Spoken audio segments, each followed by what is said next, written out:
Before we start, we will do a round of introductions for this evening. I'm your guest here. My name is, my Smogan name is Diaz, and from the Fire Week Plan. My English name is Ryan Williams. I'm a negotiator for the Chief's Office. I've listened or removed under chief of the wood plan, one of the chiefs, not the chief. Anyway.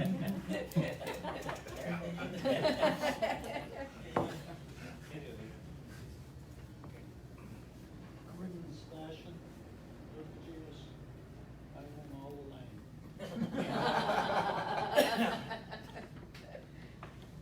My given name is Robert Campbell, Samoyed Nishkimidu, name from Kishkak, live for the Kidmac, on the Skeena. My name is Chaz Ware with Gitxsan Environmental Services. I'm a technical advisor to the Gitxsan government.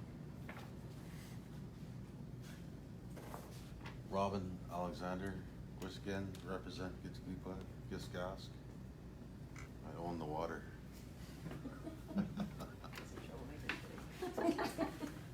Molchan Nola, Kitiksan. Good morning, Amy Wakeland. You guys met me, and now I am currently the acting area director for the North Coast.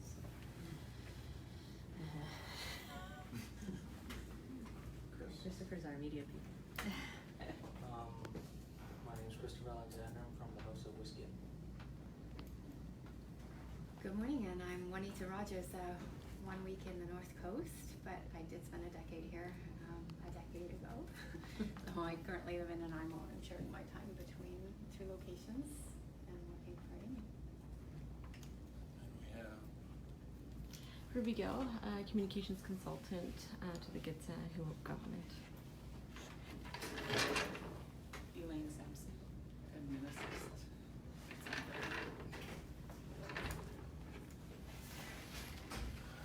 just walking in, and can you introduce yourself, Linda? Oh, Linda Matthews, Upper Mass Watershed Facilitator and Communications Leader.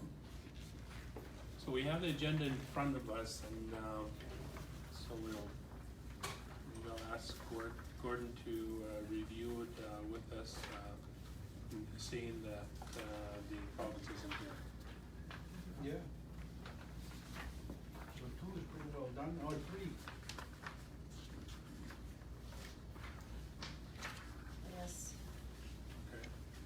I was just gonna ask, what's the best way for us to use our morning then? Well, we can Do go we on wanna- with number 4. Okay. Number 5, Mhm. and other, if you have other, you wanna add on there. We can talk a bit about, it might fit into 5, is talking about engagement and with the with the SFAB maybe, or what that might look like. With the which? With the Sport Fish Advisory Boards, how we might, flesh that out a little bit. DNAC, we could put that number 6, I guess, in Brad? Sure. I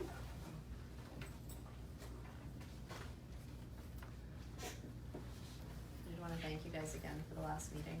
That was an awesome day. Yeah, that one's pretty. Yeah. Should do meetings like that more often.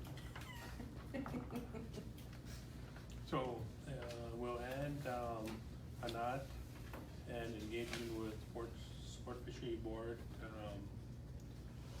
and the next crisis management team meeting, number 7, and closing prayer, number 8. Any other additions to the agenda or changes?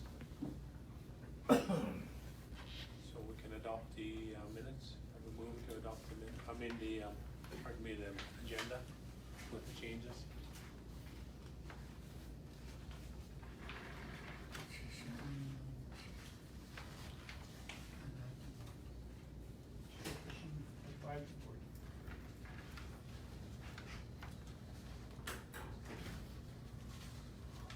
don't see anything against it, so we will proceed with the minutes of May 10th. Did you get a copy? Pass that. Oh,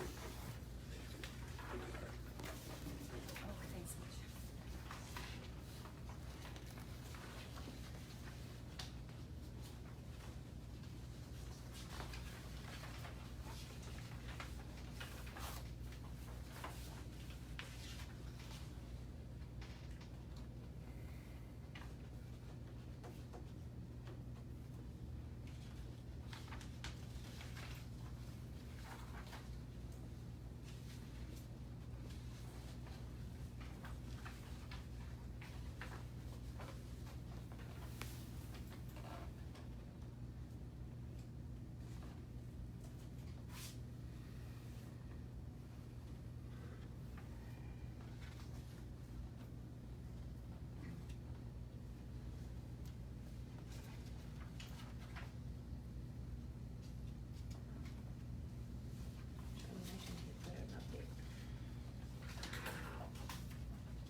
Has everyone had a chance to review the minutes? Any corrections or errors?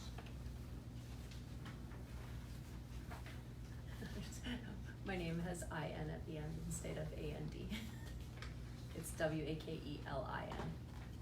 Weekland? Weekland, yeah. All right. No, that's okay, I get, this happens a lot.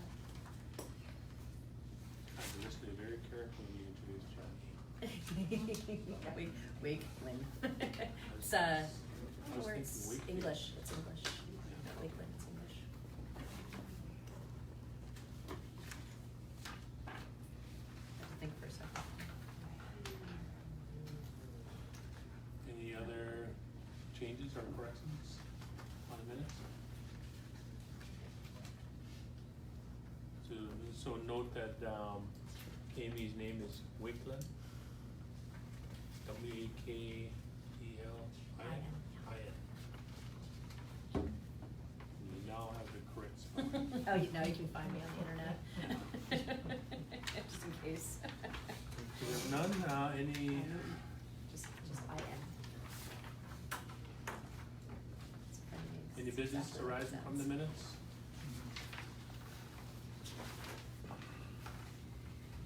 All good, jeez, sharp group.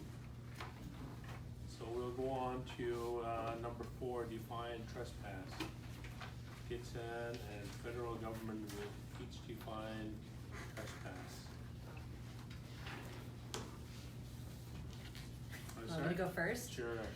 So we were talking about this on the way over because this is a tricky one for DFO because it's not really our I guess wheelhouse, so to say. It's more of a provincial kind of discussion about who owns the land and the water and stuff like that. And so our understanding currently under Canadian law is that where are specific parcels of reserve land, that would be considered trespassing to go on that land. But that other sites where there hasn't been a formal kind of discussion about ownership of the land, Canadian law doesn't extend to consider that trespass. Having said that, I think we're still, the reason that we're here is because we want to ensure that there is respectful fishing, right? That the nations are able to carry out their traditional fishing and secure their food in a way that is not impeded by others and what have you. So it's a simple one for me to answer, but not a simple one to address. I have been in discussion with, or not in discussion, we're having a hard time connecting with Ray Peterson from CERNA, who I understand is the lead negotiator at the treaty table, to have him a little bit more involved in these discussions, because really they're the lead for that for Canada, and so. What's CERNA? CERNA, sorry, Crown Indigenous Relations and Northern Affairs. It's the old INAC. And so I think he's relatively new on the file, right, Gordon? And Brian, he just switched over to that file.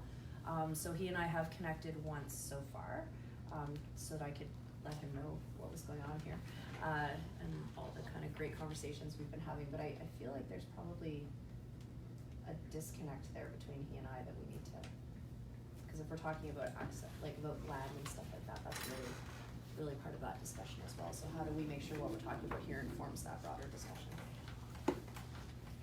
Make sense? Thank you, Amy. Maybe a Questions? discussion or question for Amy on, Well, I don't know, you hear in the media all the time, the federal government is putting UNDRIP and the Truth and Reconciliation calls for action at the front. And I don't know if DFO gets mandate letters from the Prime Minister like the province does. And how does that fit with what you just said? Sure. Around, only recognizing reserve lands and not traditional territories? So that's, just to be clear, that's just what currently the law, like if we were to do things under Canadian law, Mhm. that's what's there right now. Having said that, so the reconciliation mandate's a little, all of the departments got that as a kind of, here's your marching orders. Right. And for us, really what that's been about is developing kind of these relationships and understanding interests so that we can move forward. We work very closely with Crown Indigenous Relations to come to places where in some instances we've developed reconciliation agreements to explore what this looks like.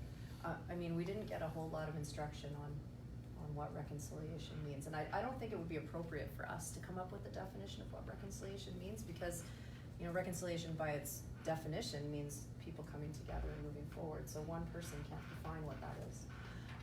So I think, us being here, having a conversation, understanding the interests and figuring out how we move forward together is how we're trying to embody that. So I know that's not a great answer, but that's kind of what we've been trying to do. I guess part two then is, what do we need to do to change that law? Like, what's the process and how can you support that? Sure, and I think it's continuing the conversation at the treaty table with Ray. It's continuing that conversation. That's, I think, where we make progress on that. But it's also exploring what we can do. Laws take a long time to change, but what can we do in the interim? And I know we've talked a lot about communication and relationships and things like that. So what can we do to affect change while we're waiting for that stuff to happen, right? Like in BC, my understanding is that there was a Water Act, a provincial piece of legislation called the Water Act. Okay. And in 6 years, they completely overhauled the entire piece of legislation. Wow. So that to me just pointed out some timelines, right? Like it's not out of reach, right? Yeah. Like if we start now, Yeah, and so maybe something, I can't speak for how provincial legislation. Yeah, that's just the Is dealt example with. that I Yeah, have. no, I for don't sure. know how often federal legislation gets overhauled, but. And maybe that's something to explore through, and I'm not up to speed on the status of the discussions at the treaty table, but maybe that's a piece to explore in that work plan. Like, I don't know about, how do we bring together, and there's been a lot of work on this with, I think the Okanagan Nation Alliance has done some work about how do we bring together, Indigenous law and Canadian law and how do they complement each other and work towards those common kind of goals and stuff like that. So there might be some lessons learned there as well. A lot of this we're not making up as we go along, but we're exploring what we can do within the policy that we have, and how do we move forward. Mhm. My sense is that what we have is the status quo, Mhm. right? And it's clearly not working. And so I think that would be the whole point of us sitting together now, is just Mhm. like, how do we move forward? Yeah. Yeah, And how do we inform the change? yeah. Right? So are there best practices we can come up so that when the opportunity is there, we say, hey, look what we've been doing, and it kind of makes sense, and can we formalize it? Mhm. You know what I mean? Because these issues aren't just isolated with us, right? Yeah, It's exactly. every nation across Canada. Exactly, Yeah. yeah. And there's been different, kind of success stories and ways of dealing with it in other places that, may work for one nation. And what I communicate internally all the time is, the government is very quick to say First Nations want this, and it's individual nations that, Mhm. it's a little trickier than that, so, yeah. Chris Ginn. I don't get it. The government recognizes hereditary chiefs, right? And how do you get to be a hereditary chief? By land? And that connects together. Usually with your Lakip and your fishing holes, 33 square kilometers. Gitxsan. I find that hard to believe, just a reserve. Our story's been gone on thousands of years of every territory. I've heard a lot of stories from the Nass about their territories, this and that, and mainly our own. So I don't,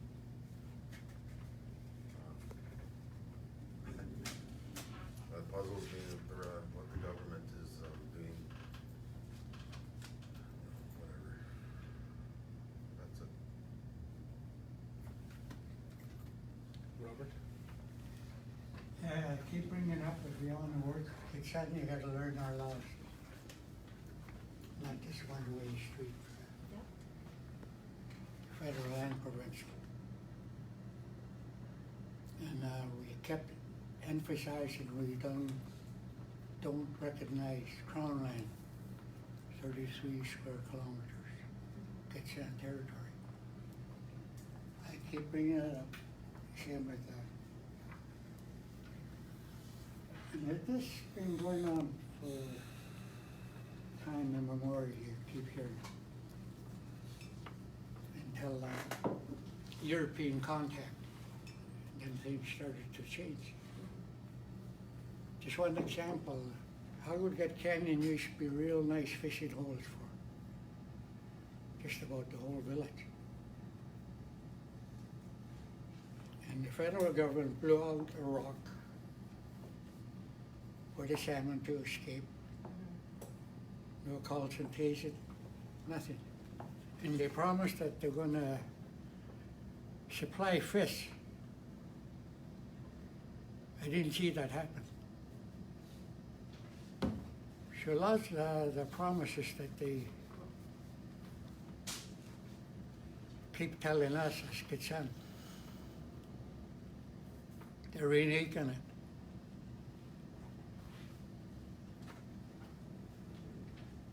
And as Gitxsan laws, it's practically written in stone.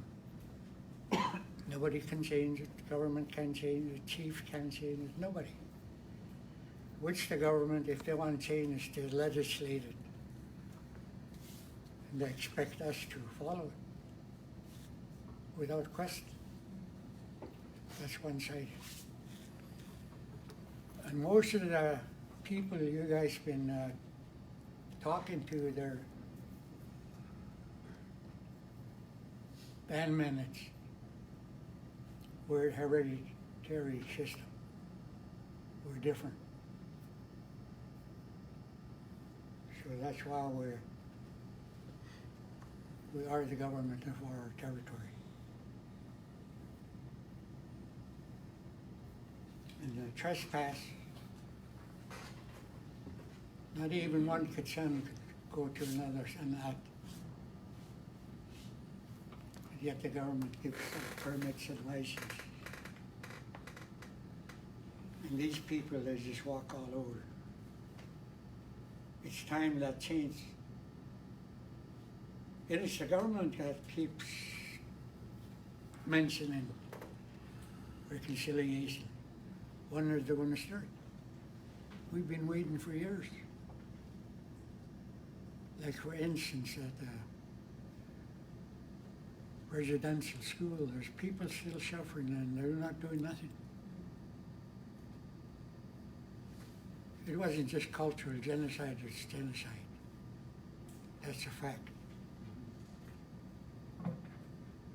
So in order for us to work together, you, BC government and federal government gotta teach your staff and ask questions how we operate since time immemorial. Then they'll learn maybe how to handle it. See, Troy, I figured Troy should have been here to learn what's happening today. Both of you could have made it. And keep hearing we don't have time. You guys have to give time to us. This is serious business. If we don't do nothing now, who's gonna fight over fish? There'll be none. That's all I have to say. Thank you for listening. Thank you. Yes, you can do it. I'd like to add on. Yes, ma'am. For thousands of years, we've been managing our own fish. We have our own government. We preserved our fish as our way of life. This is our main chain of food source. Preserved smoked fish, everything. We haven't gone to the government for help. We did our own gardening, everything, all our own. And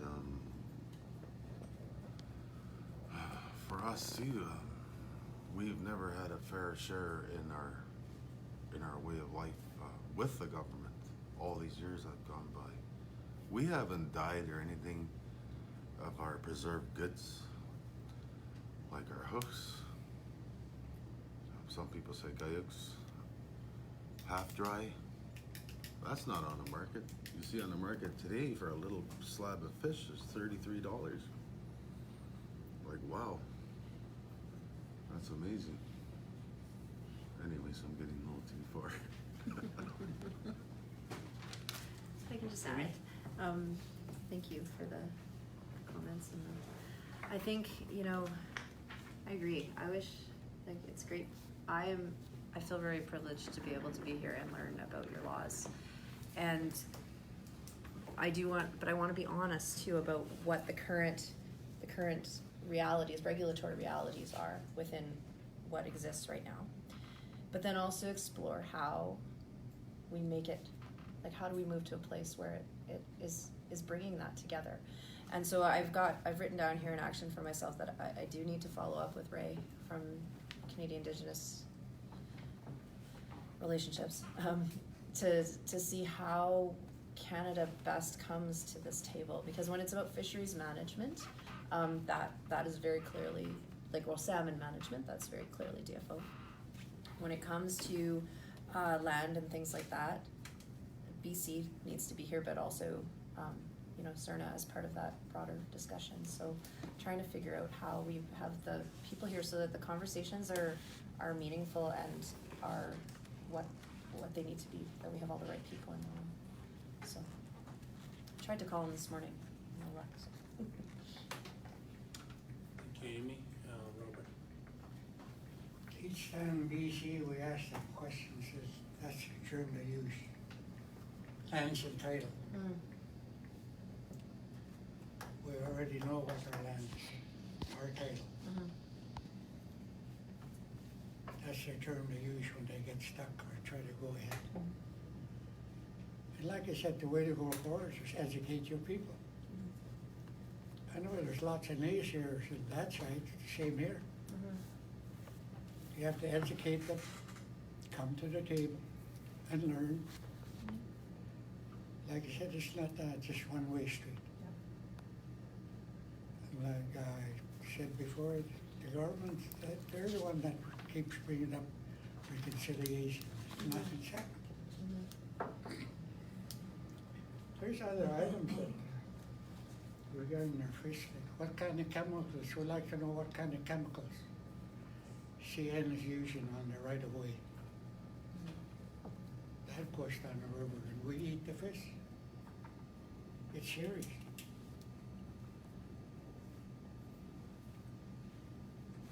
My boss said that's enough.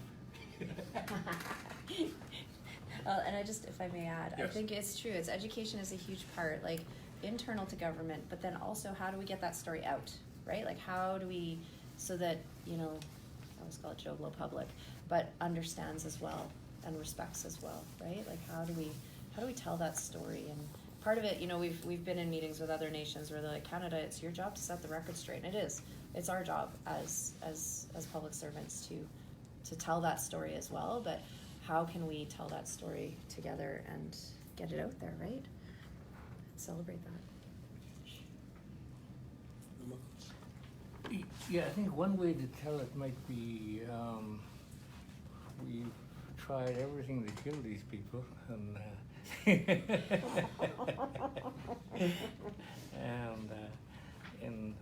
aside from it sounding funny, but I know. it's the way it has been, eh? Like the RS and in these schools and outlawing this, outlawing that, and I think I heard some good stuff from we call him Doug because we know him, and he's one of the big ministers of BC, and when he's starting to talk about UNDRIP, I think it's inevitable that our laws are going to mesh with Canadian laws, and I think that's probably where we're going. So, and I think that would go a long ways in quelling the unrest on our side, because I think even at my age, I seen the fish the way it was when I was a kid. It was just like that in the river, and people would say, "Oh, we could walk across their backs," and it's not that way anymore. So, and I think there are so many things that are happening these days. Like even climate change is a big attack, and there's more than the decline of fish to worry about. There's the climate, and so how do you mitigate? Are we starting going to marry our laws to your laws? Maybe to fix that. Maybe that could be one way. But I think I just hope we keep moving in that direction. It's the way it sounds now. I think so many advances that we've made that we've had to put up a big fight, and I think there are ways to not put up that big fight, like literal fights. I mean,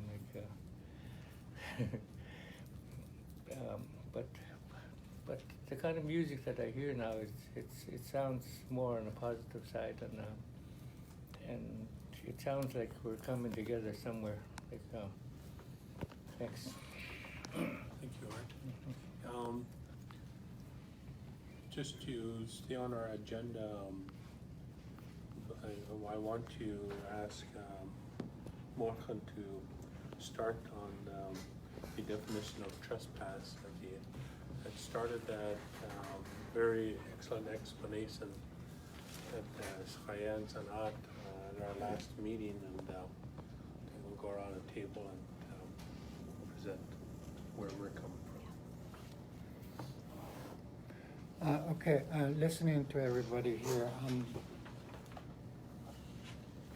what we're talking about is Section 91 and 92, the jurisdiction of the province and the federal government.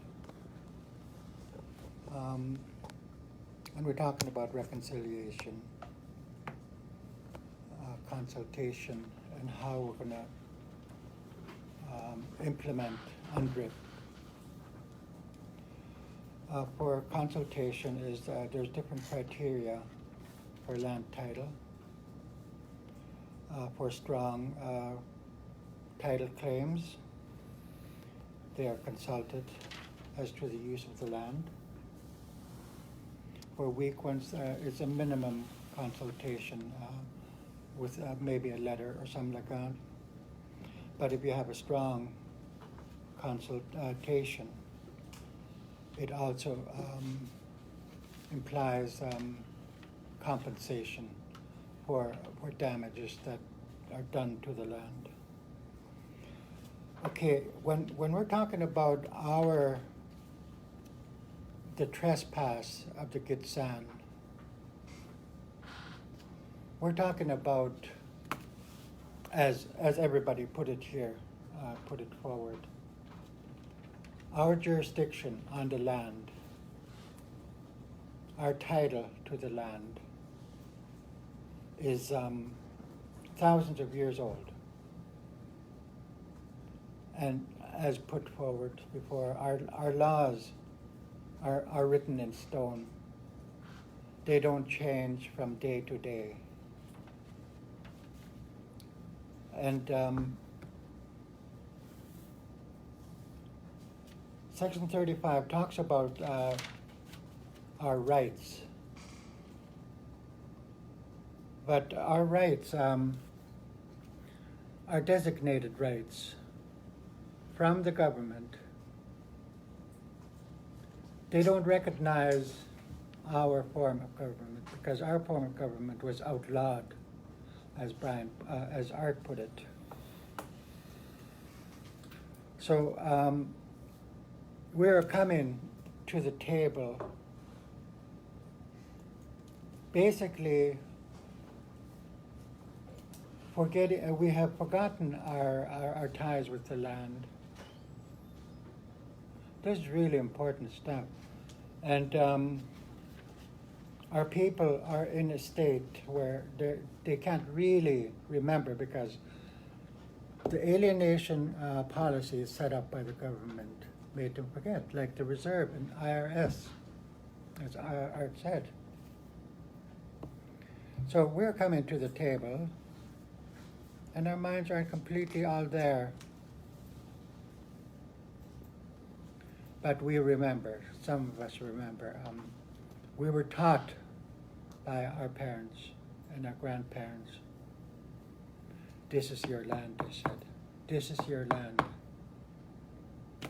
So as we were here for thousands of years, our rights came from our use, our traditions of the land.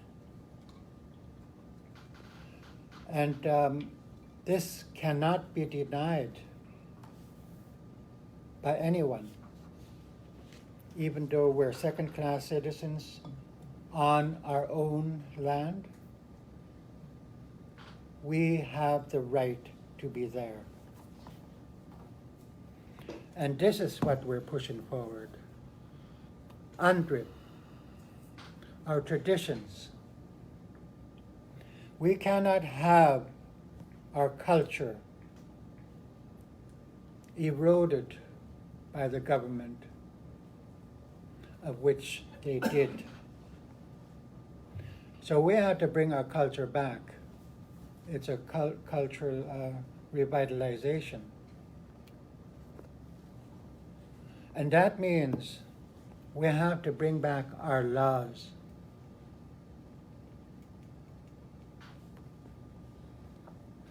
Now, whether this is a concurrent jurisdiction with the Canadian government and the provincial government, it would be a start in the right direction. Concurrent jurisdiction.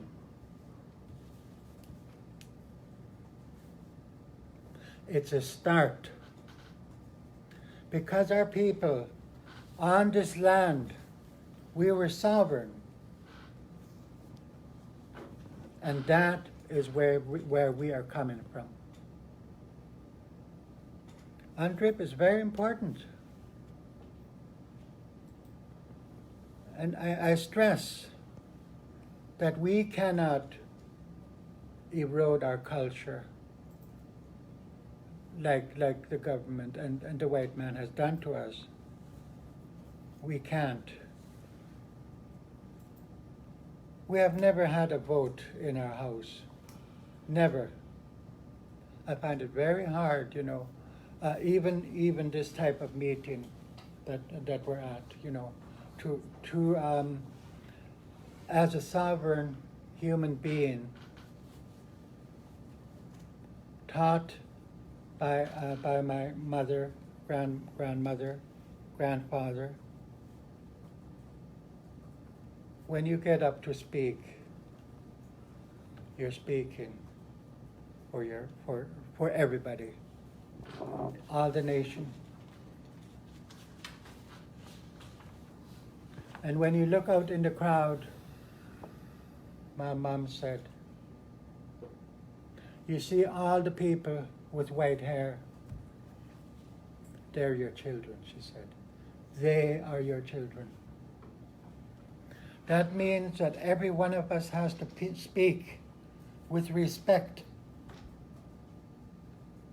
And our laws came from respect. Respect for all the animals. So that is what we're doing right now. We're asking for the government to implement our laws and show us respect. Respect for our, there's another term for an art. It's called ansenhund. Ansenhund. That's a really important term too. All these terms are thousands of years old. And when we're talking about trespass, when we had sovereignty on our land, there was people come on our land, and of course there are rights of ways, easements where they could pass, you know, and that is commonly understood.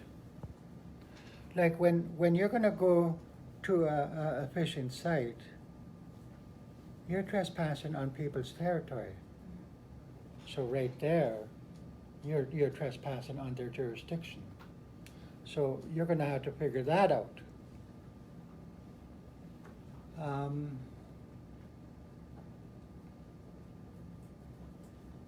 And I sort of like the word ansenhund better than an at, because it's more traditional. So that is one of the main things that that we have to talk about, and I guess that would come under the heading of terms of reference, about who's involved, and that means that the people who own the land. How do you get to your anat?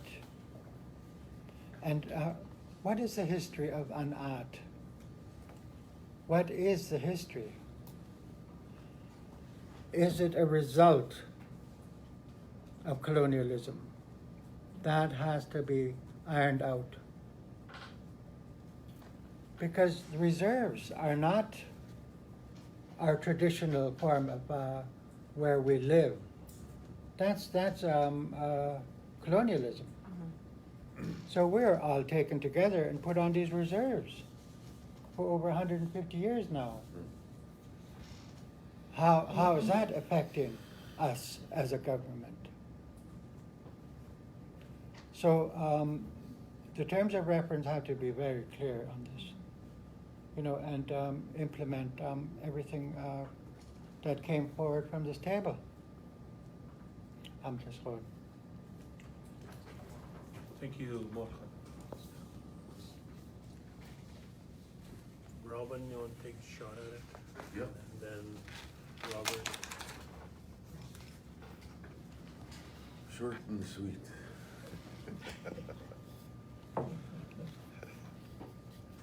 You were talking about reconciliation earlier, working together. Respect one another. We have to respect our laws too, but Norman was saying. I think that's one of the main goals here too.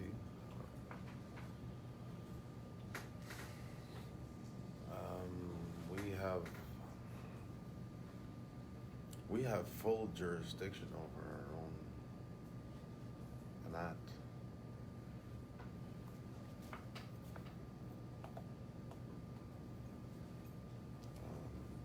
Like every chief in here has their own Anat for their house to feed their house members. And that can't be just on the reserve, like Norman was saying also. There's a lot of families that need to be fed.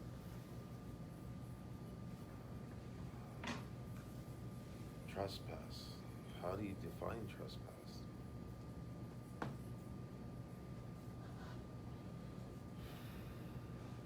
Well, growing up when I was a little kid, we were taught the laws of the land. You can't do this, you can't do that, you'll be in trouble. You'll be thrown in jail if you do this, do that. Don't pass on this other property here. As my parents teach you, or you'll be thrown in the slammer. And then there's our laws at the same time. You gotta ask for permission before you go on so-and-so's lucky up, before you go hunting, this and that. You gotta have a lot of respect. So, we can sit here all day and talk about trespass. But one thing that I know for sure, our stories say that we've owned our own Anat Alakyip for thousands of years. There's stories about it that go way back. There's totem poles, there are crests, that goes on and on and on. Like I can't express it any further. And it's beautiful. Like you come down to the different fishing holes, and it's just our way of life, and it's natural. We like to keep it that way. Keep the pollution away, the disturbance of too many anglers. There's spawning grounds out there that need to be left alone at the spawning season.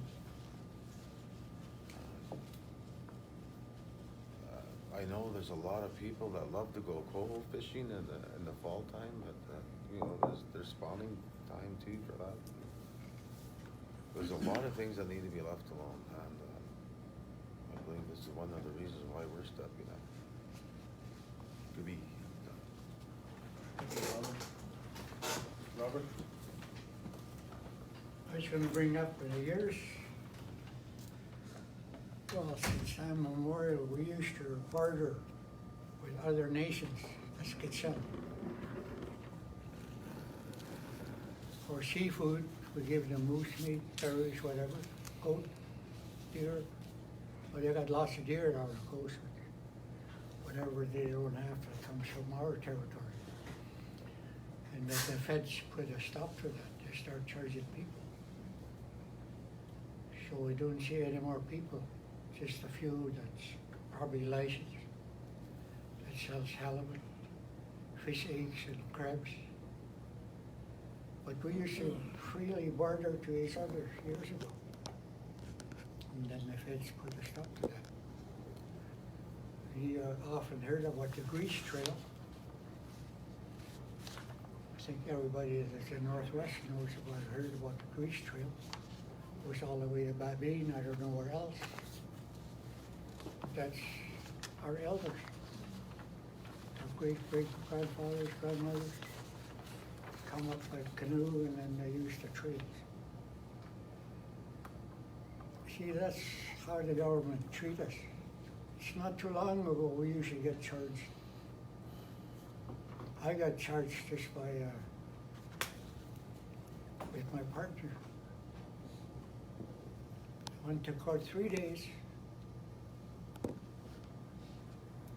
Had to take time off work. I didn't get compensated for it, and finally the judge just stayed it. He knew what was happening. And he told the lawyer, the fisheries, if you bring this back, I'll come back here and stay it again. But still, like Norman, I was surprised when he said second class citizen. That's the Fed in BC term. We know who we are. We're proud people. And we're losing it because of IRS. We lost lots.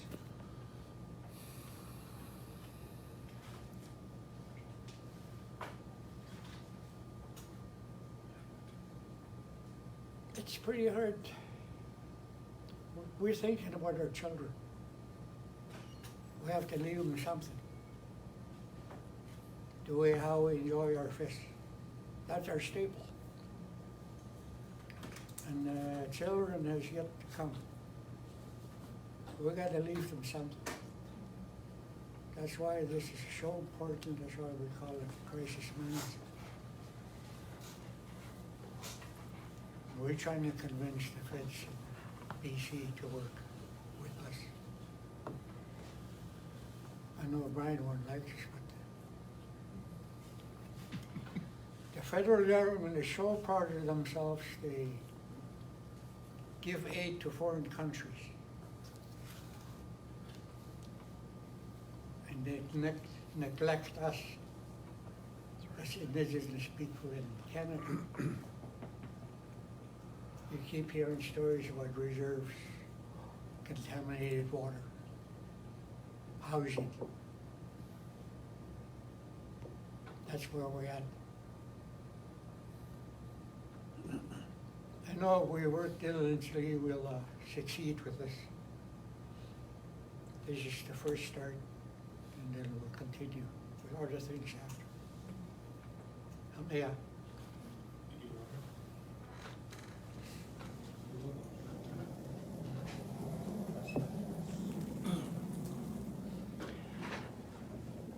Yeah,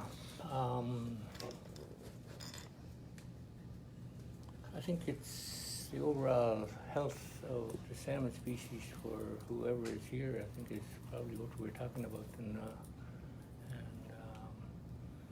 I think our management systems have proven to preserve the fish from what I saw when I was a kid. And I think when we begin to implement the way we do things and influence the feds in the province, and I think that would go a long ways to fixing this thing we call crisis these days. I don't think we should beat each other up on whose fault it was, but I think we should work together to fix it. And I think our thinking will go a long ways to help that fix, and that's probably it.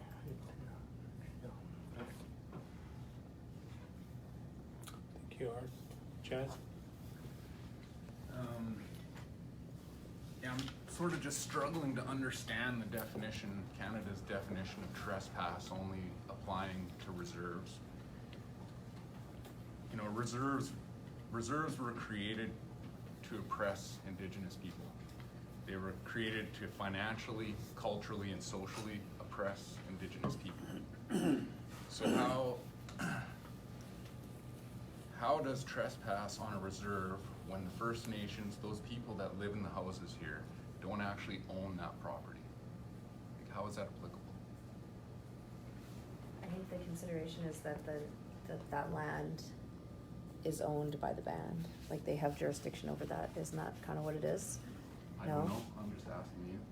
And I'll be honest, like my knowledge of this is based on another situation that I'm involved in where DFO is not able to access a camp because the road crosses reserve land, and they are able to bar us from crossing that land, is what we've been told. So that's where most of my understanding from this comes from, and from some discussions internally. I think, and I just want to be clear, like when we talk about trespassing, again, it's within the confines of what Canadian law, where we could charge someone for trespassing, essentially. Mm-hmm.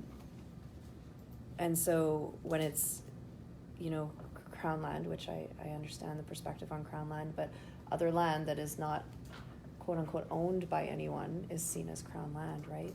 And so technically under Canadian law, to be on that land is not trespassing. So that's, I want to be completely honest about, it's within that thing. I'm not trying to say it's right or wrong. It is what under Canadian law we have right now. And so, yeah. I know it's not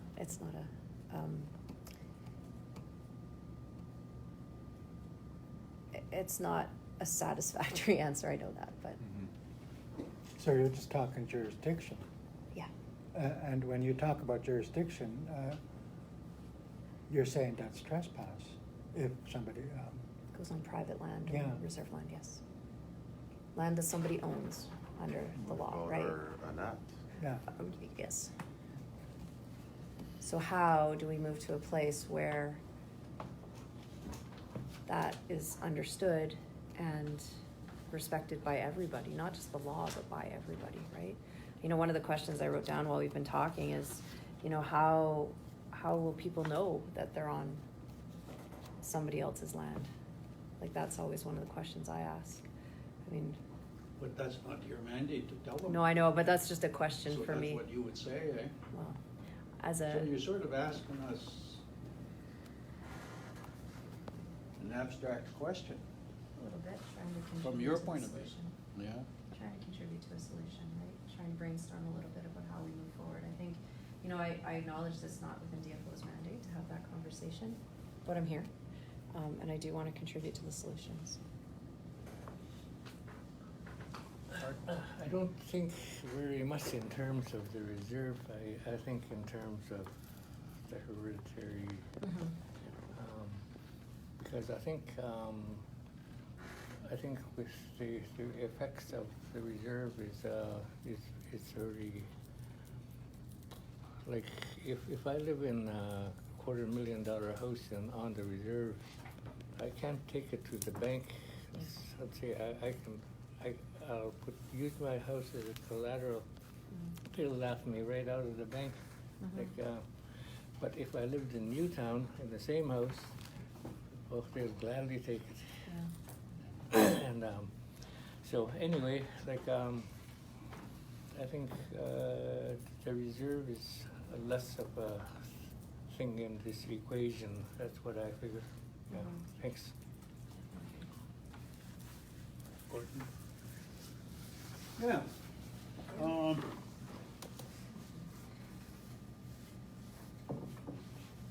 I'm going to speak to you as litigious. Okay.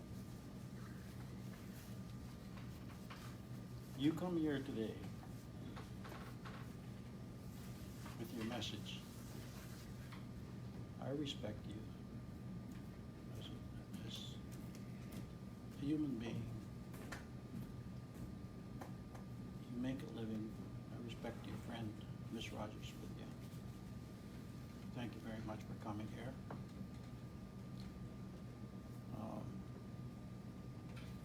But the issue is, your mandate, what you're telling us is, one, you got no mandate to deal with this situation.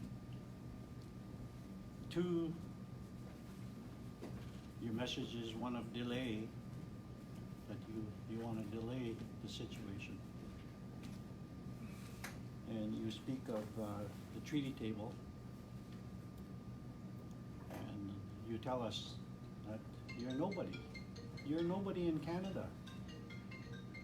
You belong on the reserve. We have no jurisdiction on the reserve.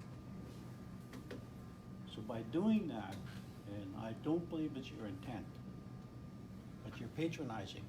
You're patronizing. You say, yeah, I want to be here to learn. I want to acknowledge. And sorry, I apologize for saying this, is that you don't know what to do.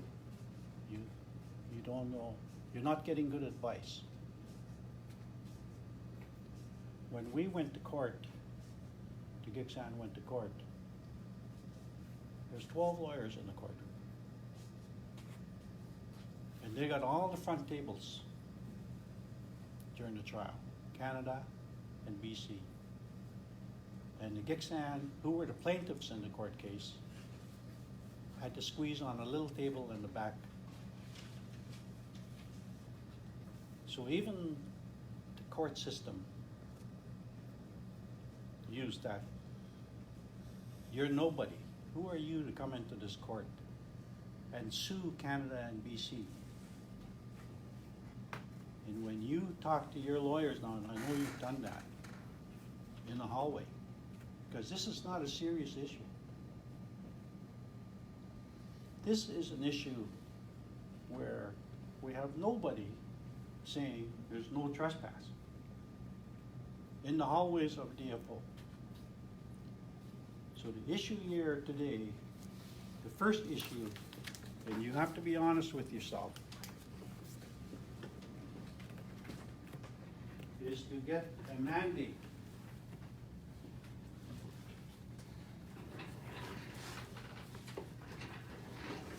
to make an offer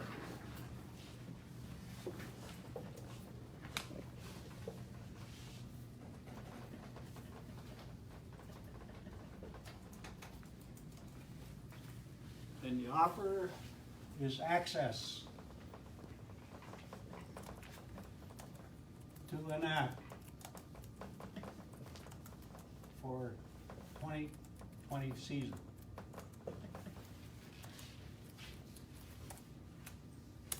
And in doing that, you're avoiding your responsibility that you've taken over now from Colin, who avoided it by patronizing us, and then he's gone. So you really have to take responsibility to look at this very serious situation. And you say that you don't have the mandate, and you talked about the law. Who has the mandate to deal with this situation?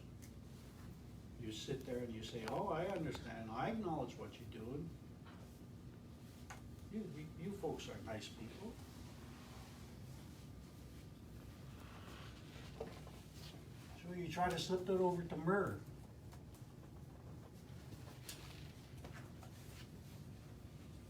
Murr lost their court case.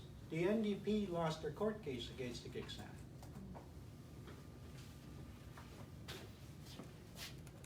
They could not extinguish the Gixan in the Delgamuukw court case. We had Canada and BC. We went to trial, we went to Court of Appeal, we went to the Supreme Court of Canada, and we're still here. So they lost there. So we went to the treaty table. 1994. How many years is that now? 25 years.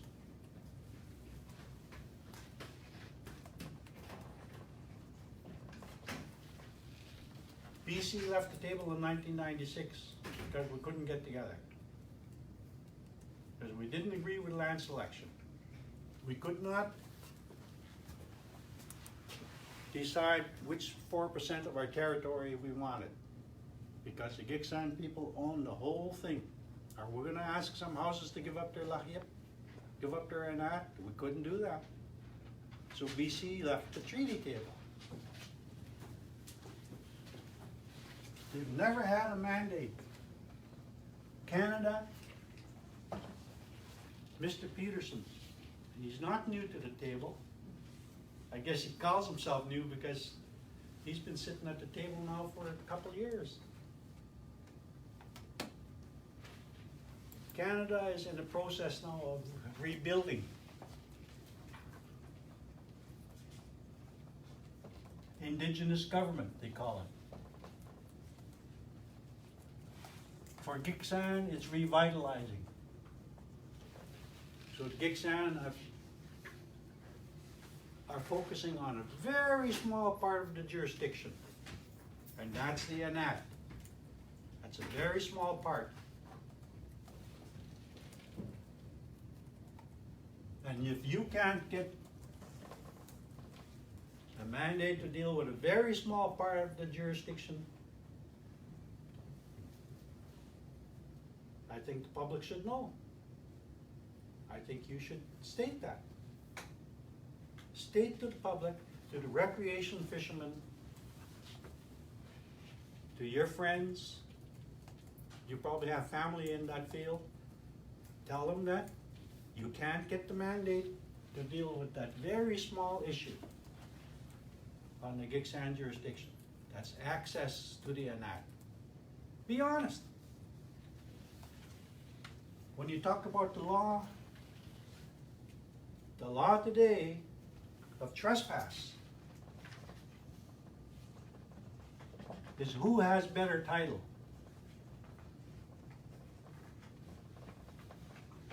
That's the law of trespass.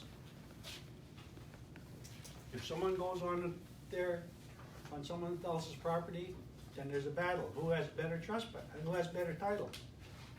So you look at the Gitxsan. The Delgamuukw court case said 1846. The Gitxsan had a society. Gitxsan had Lahip.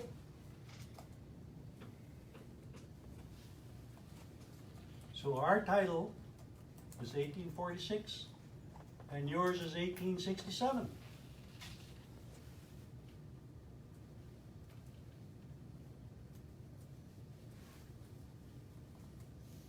The British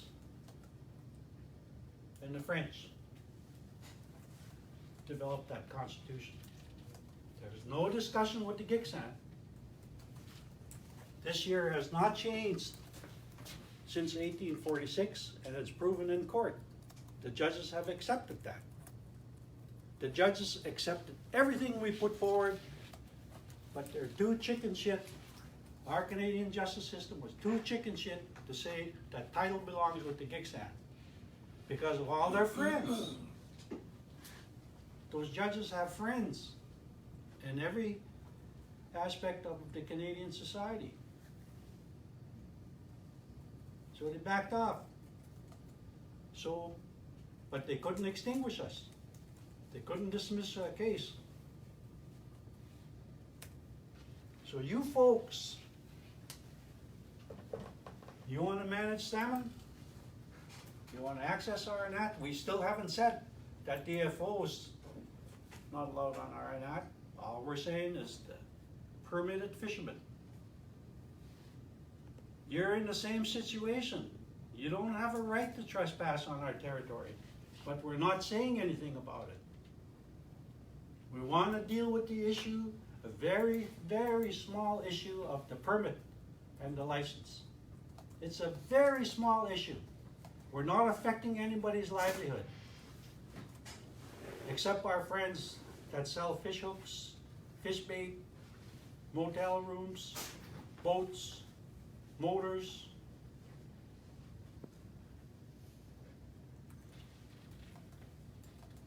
So those people are making a living off of a lie. When we have these things like this, and when you look at that whole picture, DFO comes into this room, not you particularly, it's a lie. It's appeasement, it's not appeasement, patronizing.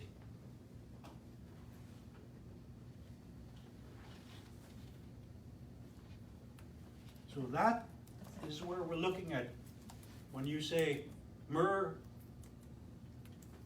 has the mandate. They don't have a mandate to do anything. We've sat with them for 25 years and they've not done a thing. Not one little thing have they done. The NDP government gave our land away to the Nisga'a. And we sat back and we took it. Because we wanted to see at least some of our relatives with the Nisga'a get something.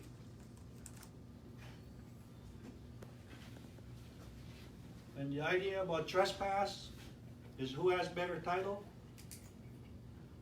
Probably deal with this situation in the morning in the court case. And we won't lose it. So you're make an offer. The Ayok. We've lived it. We live it every day. Every day the Gitxsan live the Ayok. So it's really a standard. It's really not a law. It's a standard. When you want to go from one anat to another, we determine what's the value to me to trespass.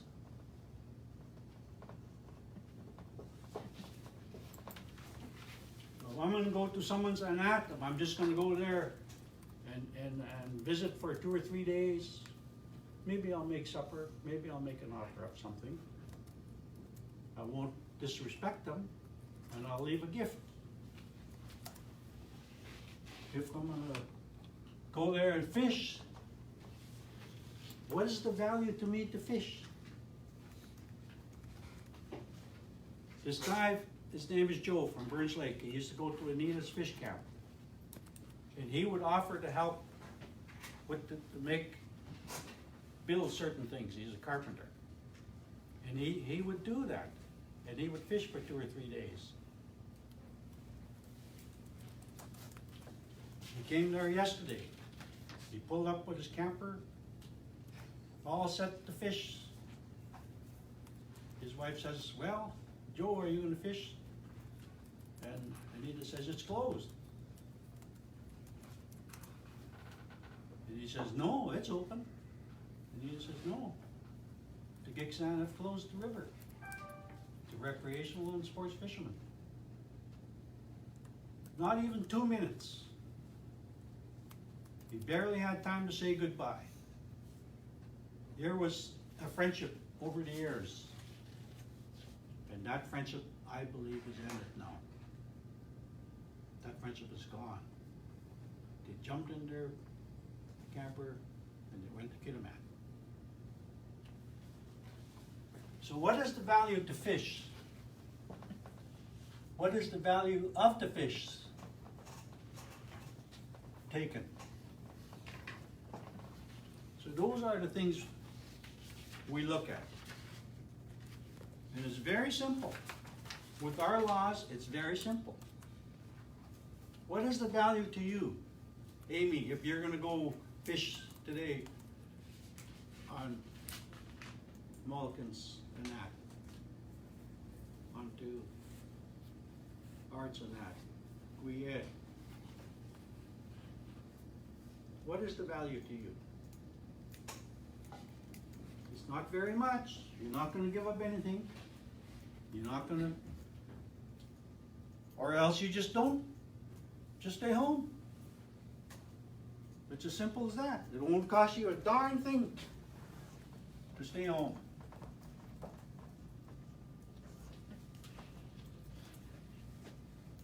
Very simple. And it's not very much.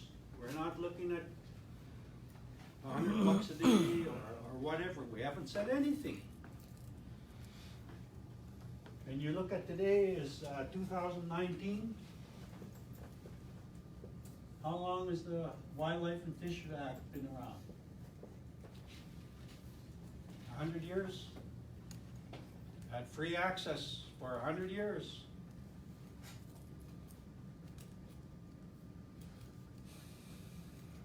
So it's very, very simple. Your mandate to this table is to make that offer.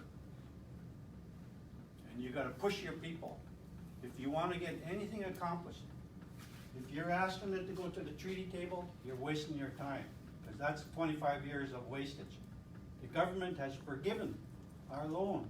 $26 million we've spent. And the government has forgiven that loan because it was a total waste of time. So the government of Canada now has started a new thing of revitalizing our government. And we're making progress. Ray Peterson is watching that. Tom McCarthy is watching that. Who has a better title? That's a loss. The law today says that. And the section 91 and 92 is not the answer to this question. Because of this, we went to court, we're on the treaty table, so that puts that all, your current law into question. Don't even mention that stuff anymore after today. And I'm starting to put you guys to sleep, so I better end this.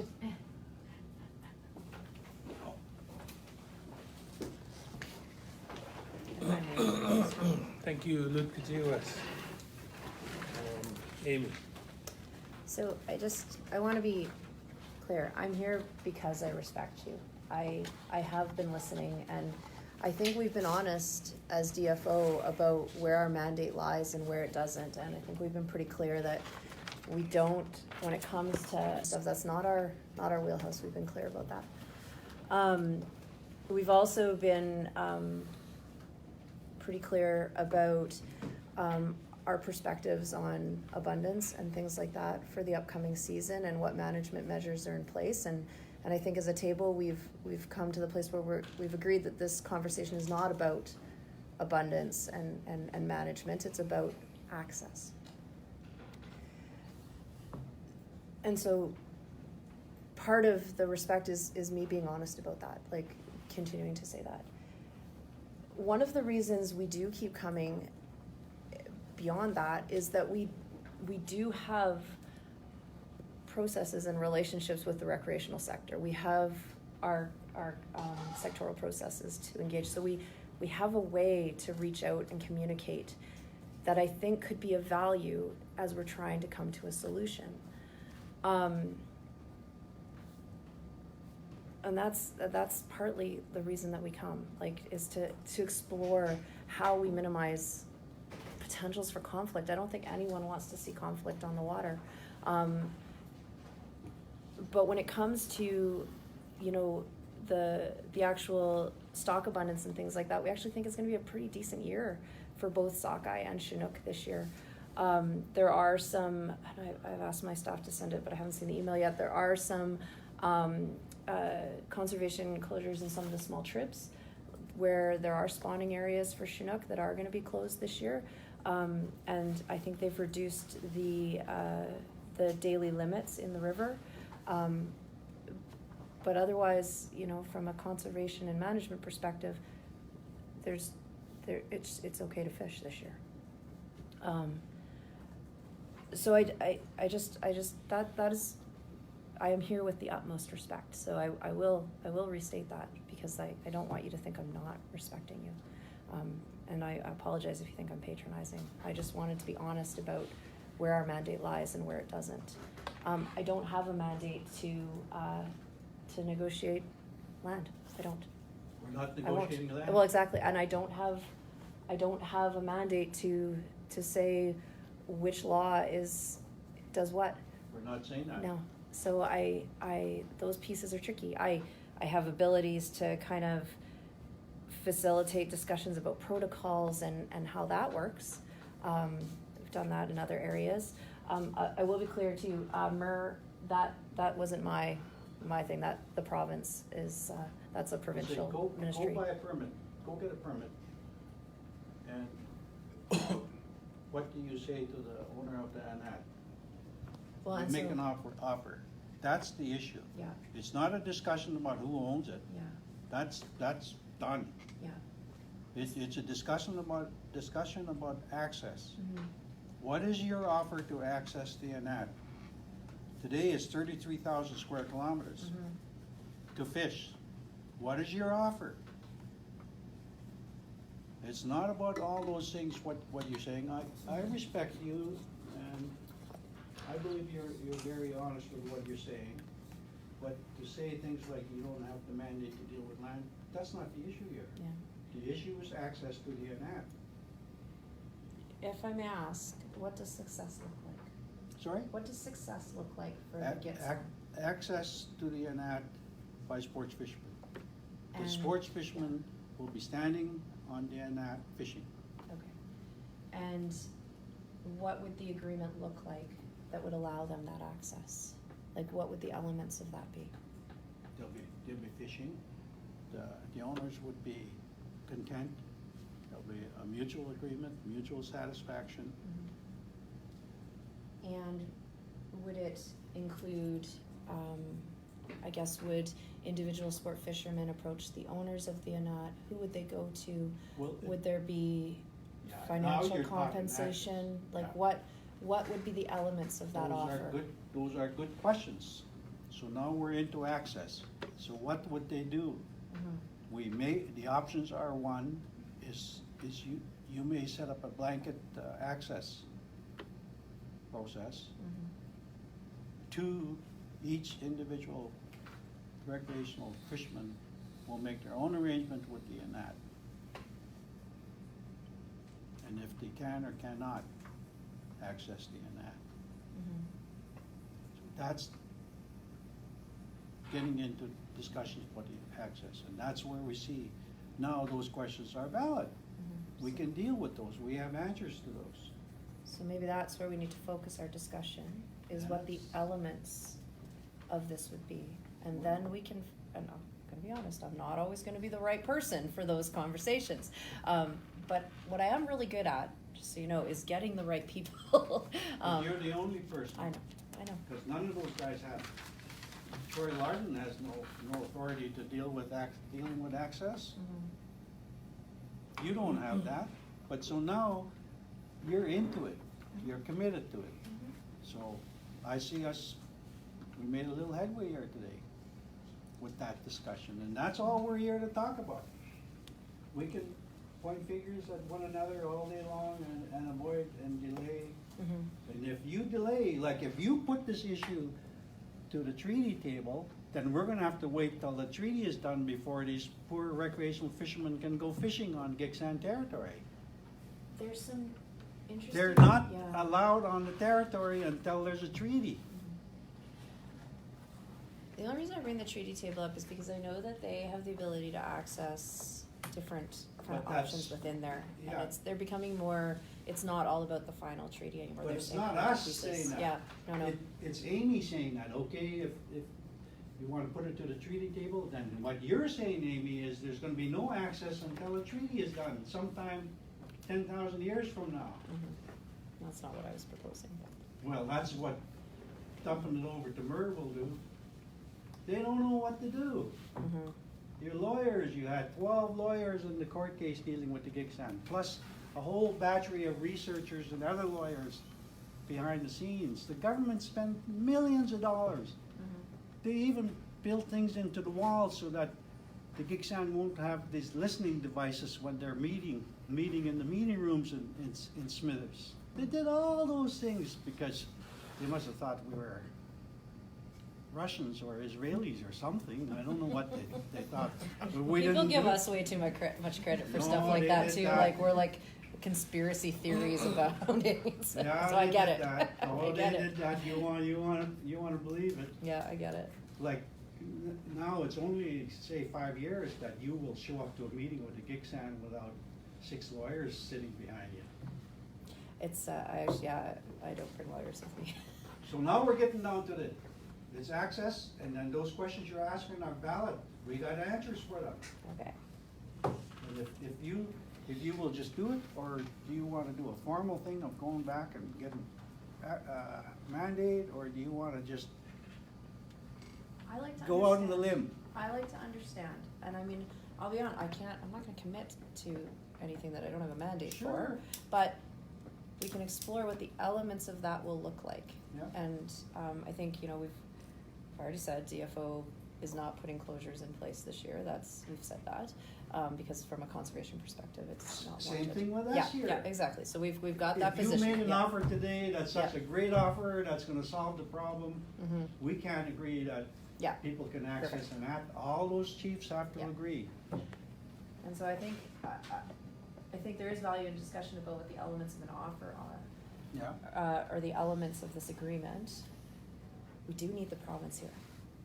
Like, so I guess that's a question for all of us around Well, the do- table. do what Like, you we can can. start having the conversation, but we will need to have the conversation with them as well. And then maybe see where we go from there. Good. But I will continue to be honest. That's what I will Those are promise good to bring to questions you this asked table. about access. Mhm. So would you say that the province is honest? I think everybody's honest. I think everyone's, no, I think that the people who come to this table are coming here because they wanna ask the questions they wanna understand. Because the reason why I ask it is because, why are these people, absent? Why are they always, pouting and, about, getting away from the table? I mean, why are these delay tactics happening from their, point, I don't think they're delay tactics. I think, what I heard from Patty when he was here is that he respects this process and he wants to make sure the right people are here. The province is much like DFO, we're like these huge organizations and trying to find the right people, and they keep changing all our ministries around and stuff like that. So I think it's actually out of respect that they want to have the right person at the table. I wasn't at the meeting on Monday, so I'm not sure what Minister Donaldson committed to going forward. I just know that they're supposed to find someone from MER to be the lead. That's all I got from Patty. So He's a minister, you have more power than him. I don't talk to the ministers. I don't get to do that. That's above my position. So Like this discussion about access, and whatever you say, we know that there's some things you might go too far on and you might wanna pull back next time, we know that. Mhm. And so with us, we might go Yeah. too far, and then our people will tell us, Mhm. and we'll have to pull back. But eventually we'll get somewhere. Yeah. So the issue is very simple access. Mhm. That's helpful. Thank you. Just get curious and figure it out. well, it's a start, start in the right direction. Mhm. Instead of just sitting here and guessing, everybody passing the buck,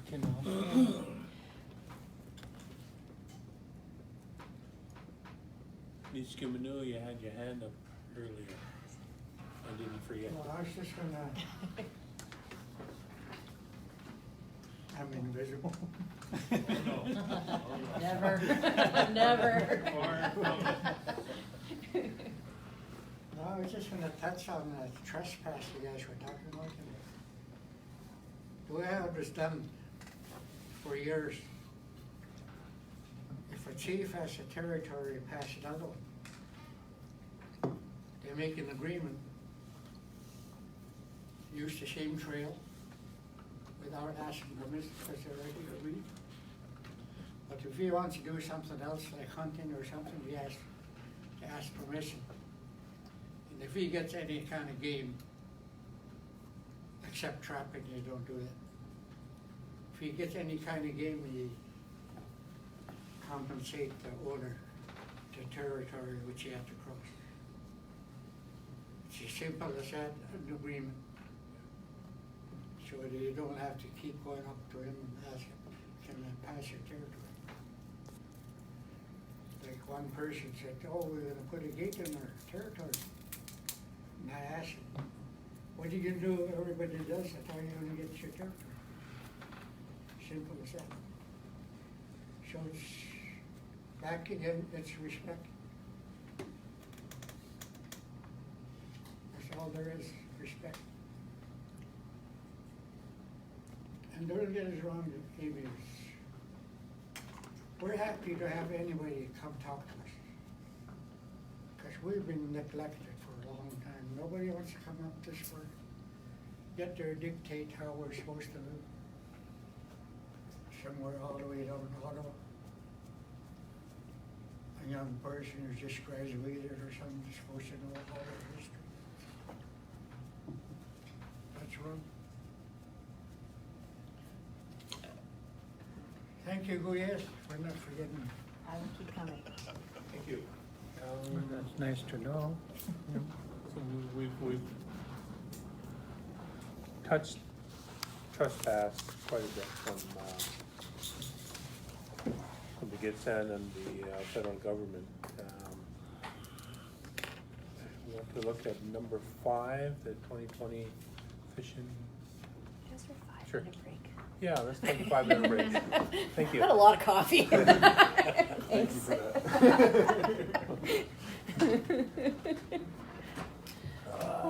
That's Thank you.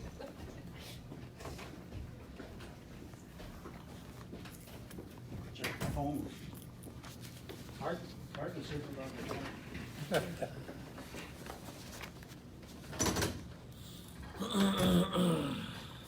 Thank you.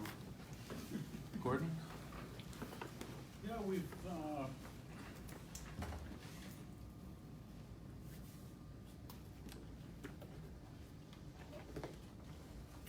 we're hoping to look into the 2020 season to see what arrangement we can have. So it goes back to access. And your questions you asked about access are good questions, so we can start the process by jotting those down and addressing them. And we know you're restricted in your discussion, and in this discussion here, respect goes both ways. We feel there's opportunity to have discussion so that the sports fishermen aren't left out in the cold. The government advertises, I don't know what a permit is, they charge for a permit or a fishing license, but I'll use $35. So recreational fishermen will pay a fee, and then the government can't deliver.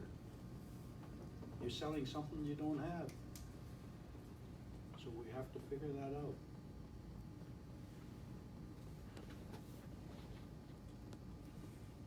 At least for the 2020 season.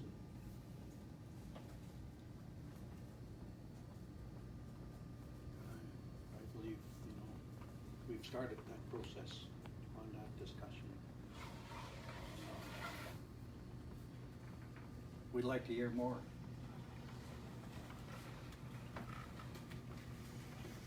What about my questions?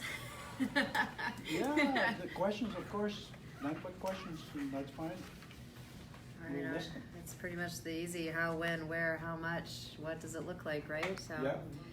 And I think, before we get more into those questions, the other piece up for me is always engagement. How do we engage the user group on this proposed plan, and are there champions within the recreational sector who can come in at some point and we can bounce ideas off and say, how do you think this would be received? Like, do you think people would, because, you know, any protocol or arrangement is only as good as the people who buy into it.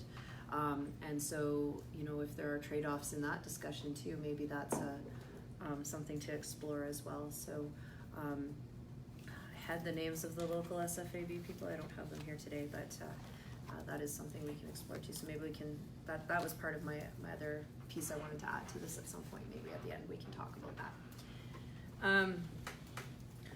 I'd be really curious to hear from you, from all of you around the table, about kind of what your vision has been for this access arrangement. Like, is it a going to one point of contact to have that person facilitate the dialogue? You know, I saw the latest communications out. I thought that was a helpful comms piece. How do we continue to communicate out? Where do people go if they have questions in the interim, even before we get to the 2020 season? So this year, you know, what kind of things can we say? Who can we tell them to get in touch with to understand more? Those sorts of things. Yeah, I mean, it's the how, what would this look like? What kind of lead time would people have to give?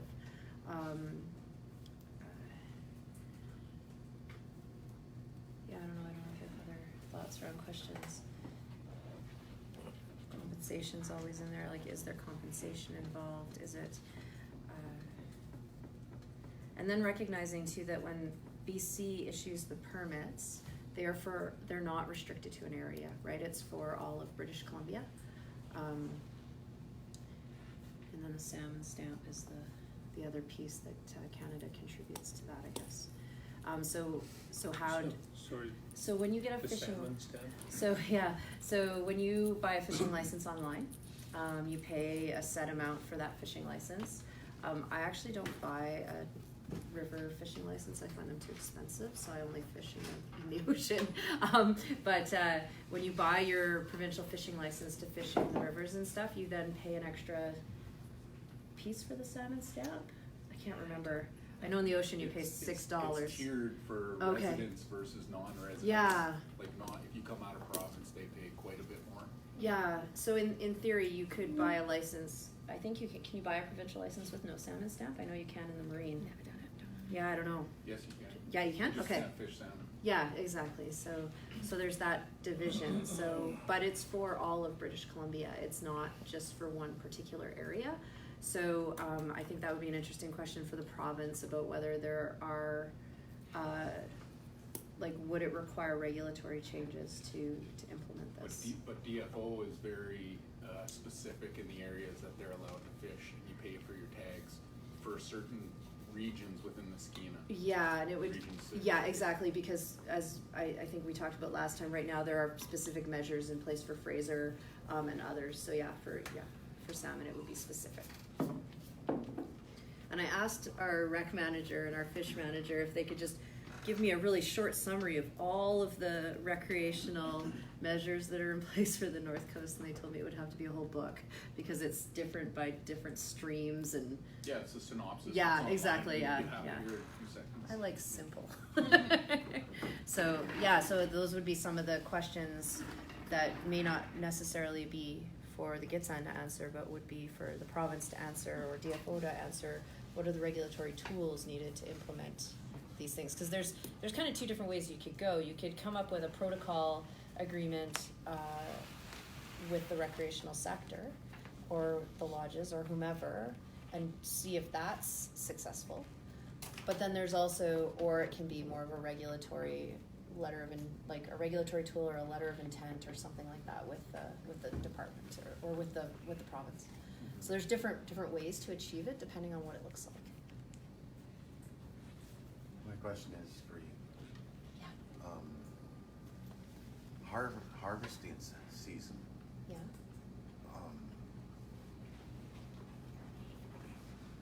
You get permits to the anglers, this and that. But when we're harvesting, they're going to be right in the middle of what we're doing. How's that going to work? Do you have an answer for that? because when we harvest, we usually jar our salmon right at the end of that. We smoke our fish there. We Yeah. spend most of our summer there. Yeah. Practically almost all the summer. Doing that. The disturbance with all the anglers too, in our right of way, I guess you could say. Is there a solution to this? I think that brings up another element that could be considered. So there's the access, but then there's also the, sometimes we call them best practices and other things. Like, so now you're fishing. What are the other things to think about while Okay, you're like fishing, when our right? net is out there, there's anglers and other sport fishing there. They're so angry, like what happened in Terrace. They run right over our nets. Mhm. That needs to be stopped. Chaz? Yeah, I was just curious, one of the first things you mentioned was the Sports Fishing Advisory Board and the engagement process that you're a part of. So since the Gitxsan have announced that 2019 is closed on the Skeena River, has there been any conversations with that group and DFO? And can you give us a summary of what those speaking points are like? Sure. So I think I did ask our rec manager this, if there had been any focused conversations on it. He's getting a lot of questions every time a news release goes out. He gets questions coming back, and then he's also had some informal discussions with the chair, I believe, and there's a real interest and willingness to sit down and talk and understand what's going on. Our speaking points are pretty much similar to what I've said here, is that from a conservation perspective, fishing is open on the river, but people are being encouraged to, tread with respect and to make sure that they understand whose territory they're going into and have a conversation about what that looks like. That's largely what we've been saying. Like I went on the website, DFO's website the other day and just looked, and yeah, everything's all green lit, everything's go, right? Mm-hmm. So exactly what we're talking about is, we're gonna be out there fishing. There's gonna be other people that look at the same regulations I look at, say it's good to go, Mm-hmm. and they're gonna go out and they're gonna try to fish, and somebody's gonna politely ask them to leave, and there's high potential for a conflict. Mm-hmm. Right, so that's sort of where we're at for 2019. Like, how do we resolve that? That's a good question. I'm wondering if there's a way, even because this is not unique to this area, the respect and whatnot that was the whole reason for those materials I brought 2 meetings ago about what happened on the Fraser. That was the whole reason that happened, was because of conflict on the water. And I think I explained that in that instance, they actually have they just had a big meeting a couple weeks ago with the MNC panel. I think you and I had a side conversation about that. About the peacekeepers? I'm not sure if that was a conversation that the whole table was a part of. Okay, maybe I don't know if we had time to talk about it. I We're know sort of at the end of I brought the materials and we talked before the meeting, but I don't know if we talked about it during the meeting. Mhm. I can touch on it briefly now if Yeah, people are that'd be interested. And I may not get all the details exactly right. So some years ago, there was an incident where a chief was shot at by recreational fishermen with a pellet gun, I think. What ensued after that is that the leadership from the First Nation worked together with the RCMP, the federal government, and I believe the province, to come together and form a bit of a problem-solving group.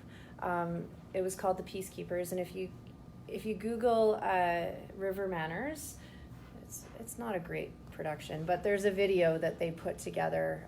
It's on YouTube. It's a video that they did together to kind of encourage people to interact with respect on the water and understand each other's fisheries.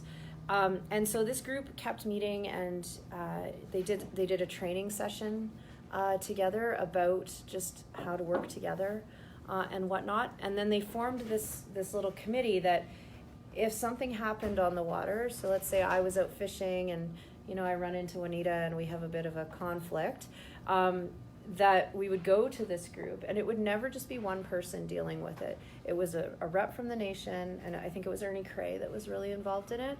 And I had asked if you guys could reach out to him, but he's had a stroke and he's starting to get better, but he's still not well.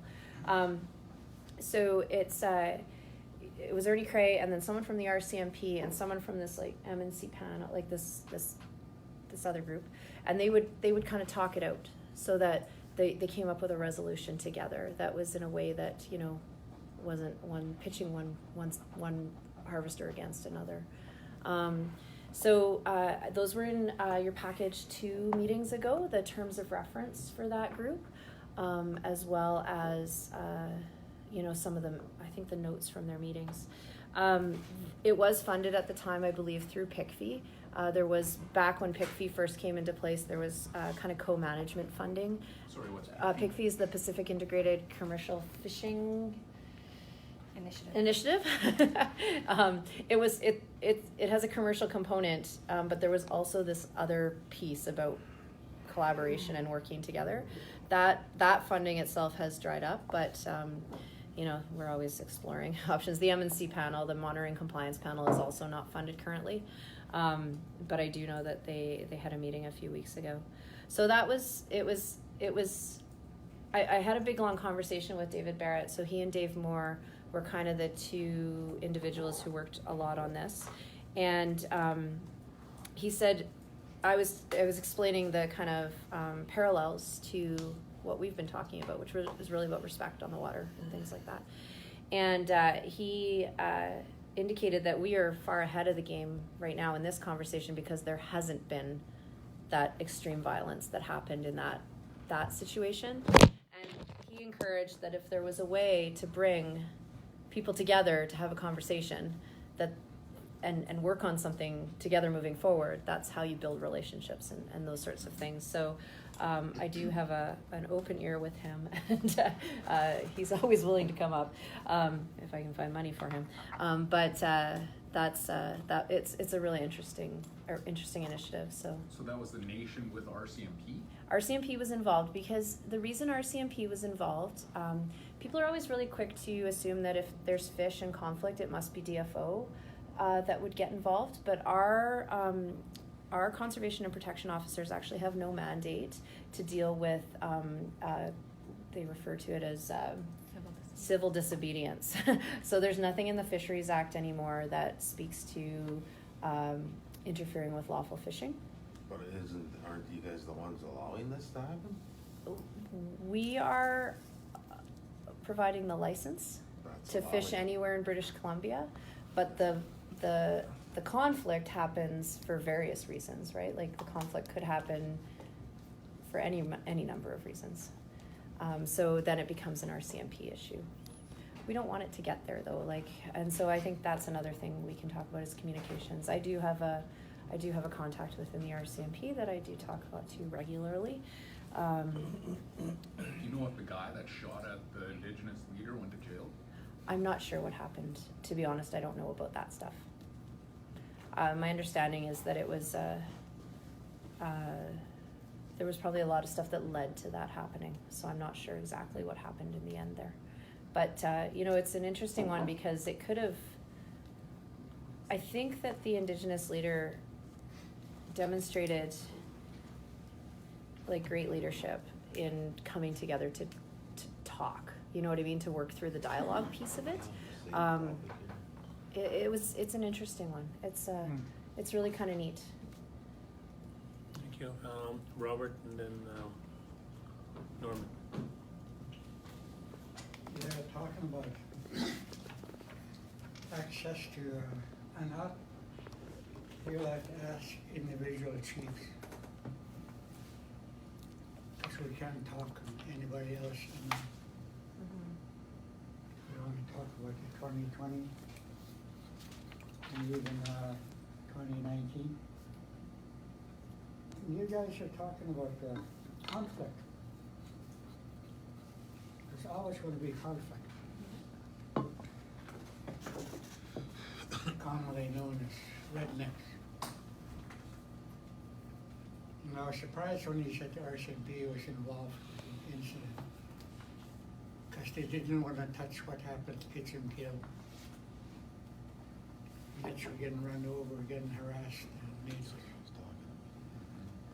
RCMP wouldn't touch it. And that's what we brought up earlier. The government, RCMP, the Army, and we have the right to be protected just like every other Canadian citizen. But they fail so many times to do that. And that's got to change. If we want to work together and avoid conflict, that's got to change. So hopefully that the governments are talking to RCMP and settle the disputes. Because it's getting pretty dangerous. People are scared. And we're trying to work together. We know they're mad because they can't fish. We need our fish too.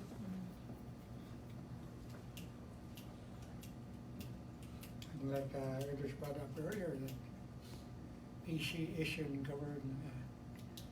government issuing licenses permit does not permit trespassing on Indigenous people. And we're just talking among Skeena. If you want to educate the public, you guys can use TV. Everybody has TV. CFNR, Terrace. People understand that the Skeena is closed for sports fishing.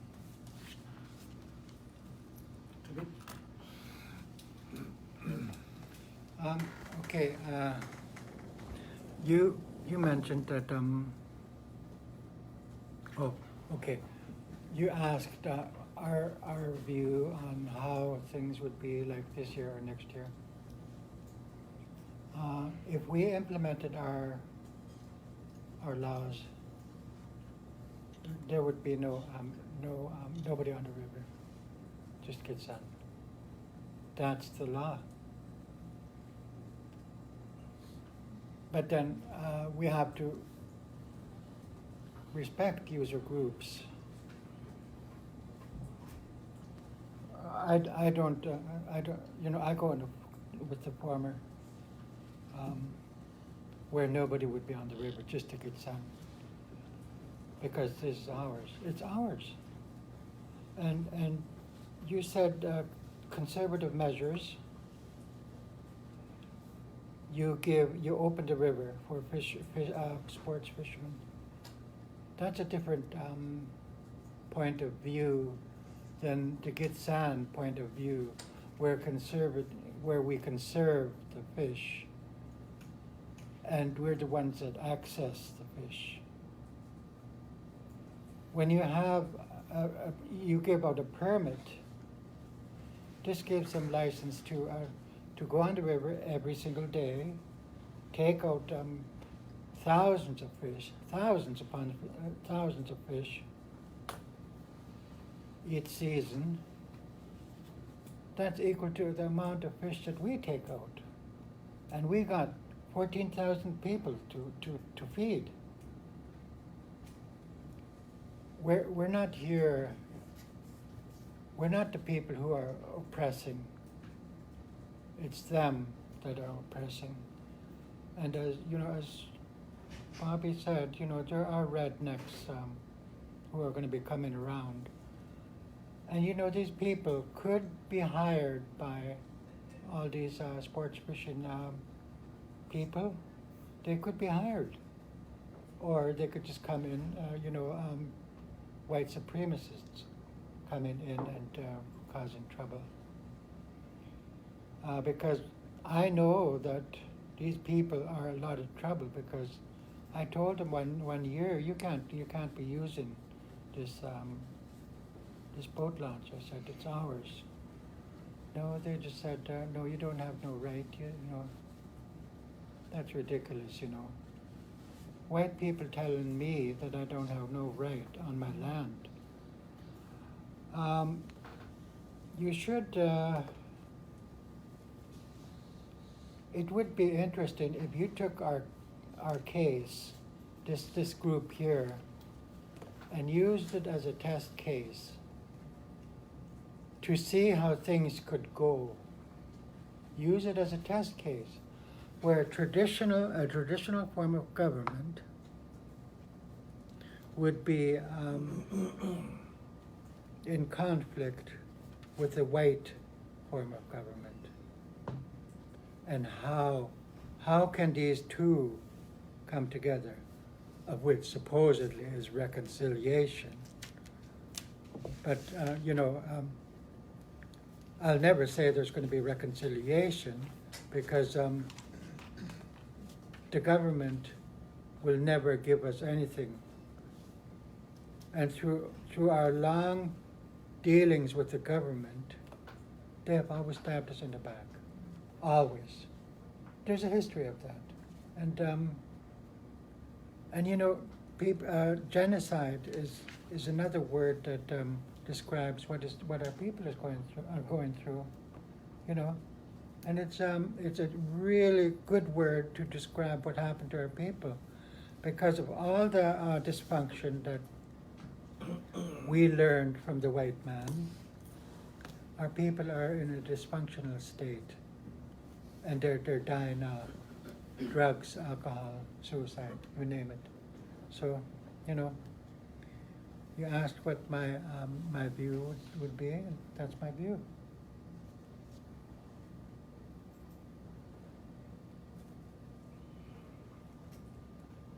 Thank you. Gordon? Yeah, on the 2020 fishing season,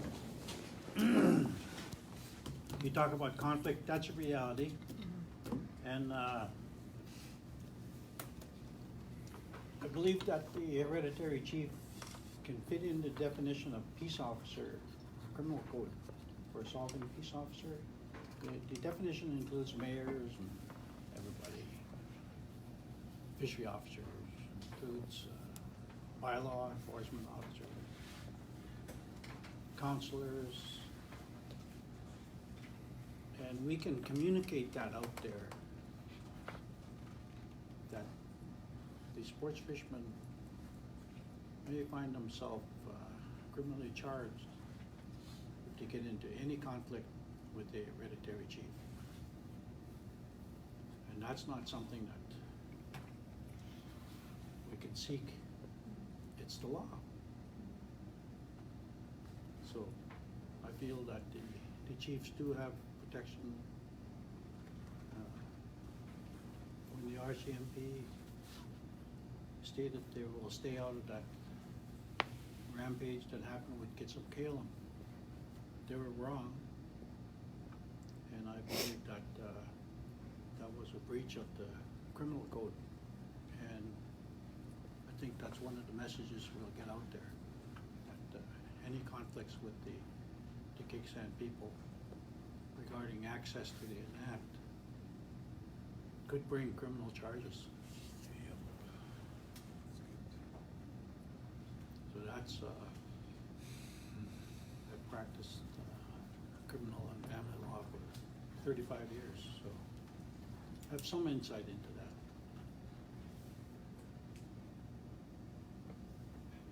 So I believe on these discussions, I wouldn't have thought of that if we didn't have it brought up here at the table. Thank you. So my question is, what can we do to minimize the risk of that though, right? Like conflict, I mean, as you mentioned, can be inevitable, but I also think there's a lot of things that, you know, if we think about this and are kind of strategic in our communication, that we can minimize the conflict. So, Educate. yeah, exactly. And so are there some options for doing that? Well, education, public education, Mm-hmm. just like this telephone, you don't use your cell phone when you're driving. I still do. Didn't hear Da, that. da, da. She's live streaming online, so you know. So it's, You gotta watch it. Yeah. So it's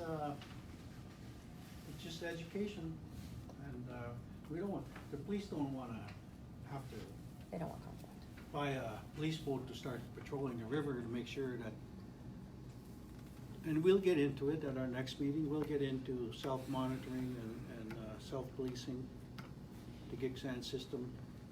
If we don't have police officers to, Robert doesn't have a policeman to keep me away from his act. Mhm. It's just our standard of life. So Mhm. we've accepted that and we do it voluntary.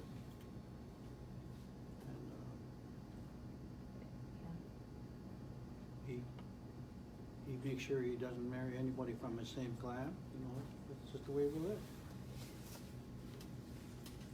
You know, education is very important because you're going to have to educate these people, enculturate them, maybe, you know, because there's no respect for Indians because that dirty, rotten, stinking, drunk Indian is still there. As soon as people come into the country, they're asked a question, do these people get freebies? And the answer is yes. You know, but that's not true. This is our land. This is our country. And the people have to learn how to respect indigenous people. We're not indigenous people for nothing. We were here before thousands of years. So, you know, there has to be respect. That's why I say respect is the foundation of all our laws. And they're going to have to learn that, you know. Art. Well, I think it is very disappointing that the province isn't here because I think they should be leery about what we were supposed to be talking about today, and I know Paddy Herschel, I think his name is. He was on online, and they should have had their act together to see who was going to be here, and I think between the province and the federal, I think if people were really concerned about possible conflict, 2019 should have been no sport fishing coming from all of us, and I think knowing that that there's potential, then you can knowingly put the word out, go out there, business as usual, not as far as we're concerned. But I think 2019 should have been set aside for us to talk, and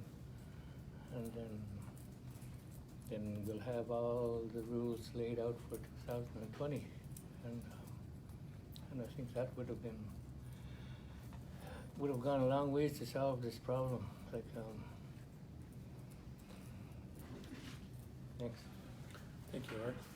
Before we jump into further conversation, I believe lunch is here, so we'll take maybe a half-hour lunch break, and ask Nishka Manu to bless the food for us.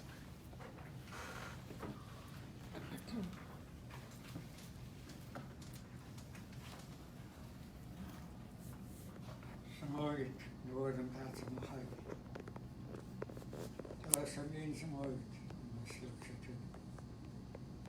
And here, Klishpatuk, no. Shishan, with little deals together in the names. Samin, بدي أنوار يودوا يدهش ونسيب مش بس أما هاي شوية ويلت شوية سيخ يدهش كده سموي إذا من أدميت ونيخ تنقب شركات خلاص معي أنا بقول مهندس.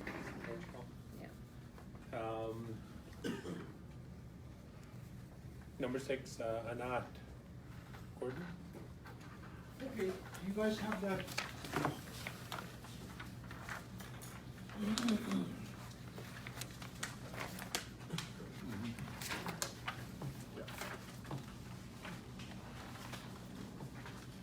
I don't know if you've read some of it.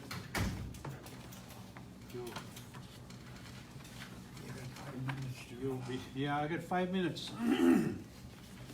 So basically, the description of the Anat, in the Gitxsan territory, the secret to living a long, happy, and more fulfilled life can be summed up in one word: Anat.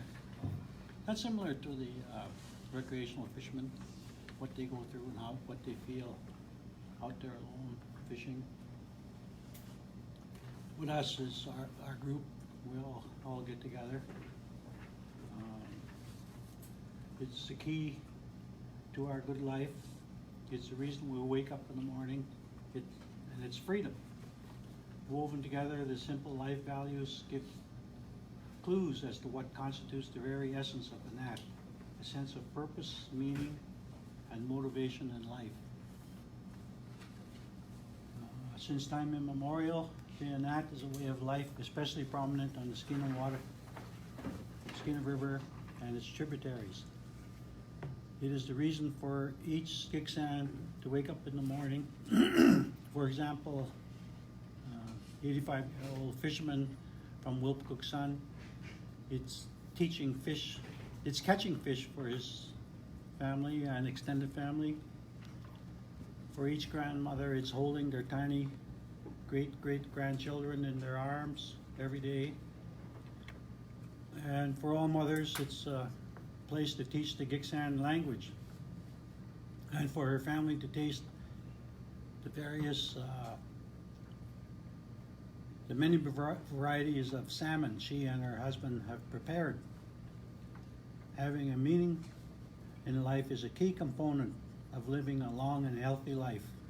A major Gitxsan families have Anat in their life, and partly due to diet and exercise have reduced risks of cardiovascular diseases and lower mortality rates. So by preventing us being there, you're actually killing us. No, I'm just kidding about that. This is the freedom each person experiences at their Anat. Freedom from negative people. Freedom from cell phones and TVs. Freedom to enjoy the forest, plants and animals. It is hard to say whether or not having the Anat guarantees longevity in life. However, having a sense of purpose on an Anat can encourage you to build a happy and active life. Asking a Gitxsan person a few simple questions. What makes you happy? What are you good at? What do you value? What motivates you to get up in the morning? The Gitxsan have a simple answer: Anat. So this is a draft. It still needs some work. Number 1, start small. Every fishing season, Gitxsan start small and execute every step with care. When fishing season begins, the Gitxsan devote all their time and effort into creating the best and tastiest product from their Anat. They get the smoke right. They cut the fish to desired thickness and size. They constantly adjust and move the prepared fish around in the smokehouse to get the desired smoke and airflow. Their sense of starting small during preparation of the Anat, to the handling of the fresh fish, to certain cuts for each type of product, propels them to incredible lengths in preparing their food for the future months. The day begins with quiet discussion in the language, with the learners learning quietly, connecting each word to activity and purpose. of each chore. Pronunciation generates laughter and glee as each word is pronounced, is learned in its proper context. All learners are expected to be fluent, especially sometime in the future, and all are aware that it can be a long process. Harmony and sustainability. It is harder to achieve your most important goal if you're constantly in conflict with people around you. And this brings to mind the certain type of fishermen that come. Waking up each day and working with the Inat sets aside all conflicts and simply respecting each fish and the hands of the people that work with them. The fishermen constantly reach the river to determine how the net is set, how many times to lift the net, and personally ensures that the condition and health of the fish contributes to the success of the net. The ayok, or standards on the Inat, provides that fish should never be played with or wasted. This ensures respect for the salmon, which is a necessary daily needed food source. The joy of small things. There is a joy in small things. Waking up early, morning air, and cup of camp coffee, and rays of sunshine bursting through the cedar trees. The sight of familiar faces enjoying the same joys brings you immense happiness. A very simple diet and exercising to your abilities each day, cutting and preparing the wood for the smokehouse, cutting and cleaning fish for the best taste and type, half smoked, fully smoked, hooks, and daily snacking. Being in there and now. It is important to work in and focus on the present and practice mindfulness all day long on the Inat. The preparedness of the boat, fuel, paddles, safety vests, anchor, the maintenance of the net, mending the net and cork line, proper positioning in the river currents, and regularly checking the net for fish and cutting the proper wood for the smokehouse, dry limbs to start the burning wood, seasoned cottonwood for smooth, steady smoke, maintaining the smoke house and keeping it dry, clean and healthy with enough smoke and air movement during the process. The role of the Inat is clear for a long and healthy life. Wilp. Freedom has not lost its appeal. The families of 14,000 Gitxsan people continue the task of establishing, maintaining, sustaining, and maintaining the Inat, that is the freedom of the Gitxsan people in the Skeena watershed. The Skeena River in Gitxsanima is San, the river of mist, and the name Gitxsan means people of the river of mist. Like everyone in the world, Gitxsan people still want to govern themselves and have no matter what Gitxsan lifestyle is like on the reserves, Gitxsan people are drawn to the idea that they should determine their own fate. For thousands of years, the Gitxsan have achieved a stable balance within what is now recognized as democratic institutions. The Huilp as consolidated democracies within each of the 4 clans. Each Wilp is made up of more than one family or Wilnadat. The Gitxsan have always focus on balance to make the individual Wilp strong enough to perform key tasks, but never to be strong enough to threaten individual liberties. The Wilp relies upon and are limited by the will of each member of the Wilp. However, it also channels the popular passions and interests of the families and members. The Wilp is also accountable and very effective in representing and protecting rights of people. Informal relations with governments, the Gitxsan government is a family responsibility with strong bloodlines within each WILP. The participating head chiefs derive their authority from the consent of the WILP members. These members rely on the IOC and cultural standards as authority to resolve problems or resolve common objectives and to require or forbid actions, all done on a voluntary basis. The next part I need help with. Gitxsan governments with the sense of cultural superiority and the superiority that has historically been claimed by Europeans has poisoned relationships with and between between indigenous peoples for years. In this sense, DFO has the best intentions with rules that are implemented to maintain quality, high performance and standards, and also to mitigate risk. However, the outcome of these legislative rules exposes a general coarse and cavalier disregard for the Gitxsan way of life in the Skeena watershed. As well, DFO continually manages the Fisheries Act in a manner that criminalizes the activities and way of life on the Anat. The Fisheries Act generally takes away the opportunity to make a choice and to voluntarily do the right thing. When something is forced, it takes away the pride and joy of participation from choice.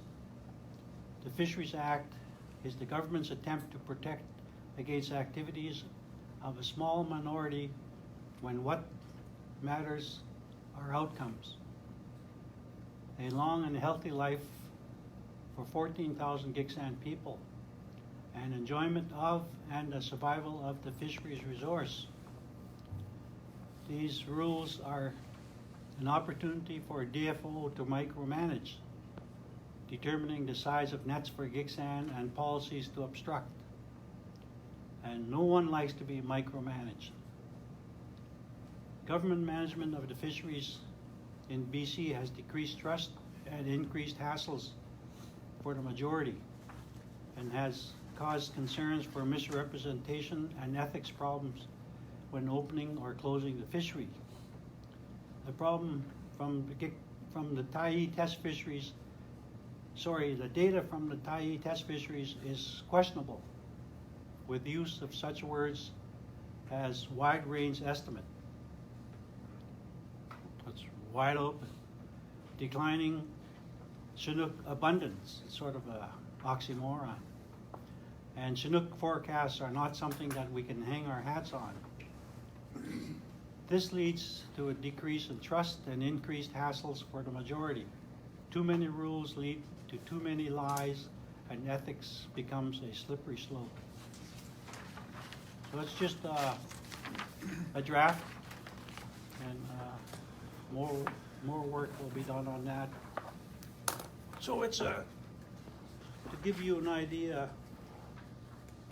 a more positive idea about the Anat and what it means to our people.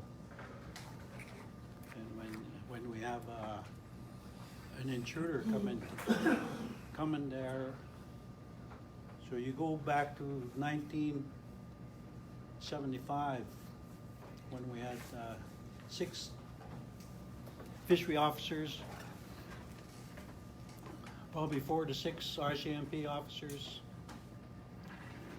to go into the fish camp, knock over the camps, take the fish, confiscate the nets, and charge our people with fishing in 1975. And 2 years ago, DFO did the same thing again. So we've gone full circle, and we've got back to fishery charges. So you see what the Fisheries Act really does to our people.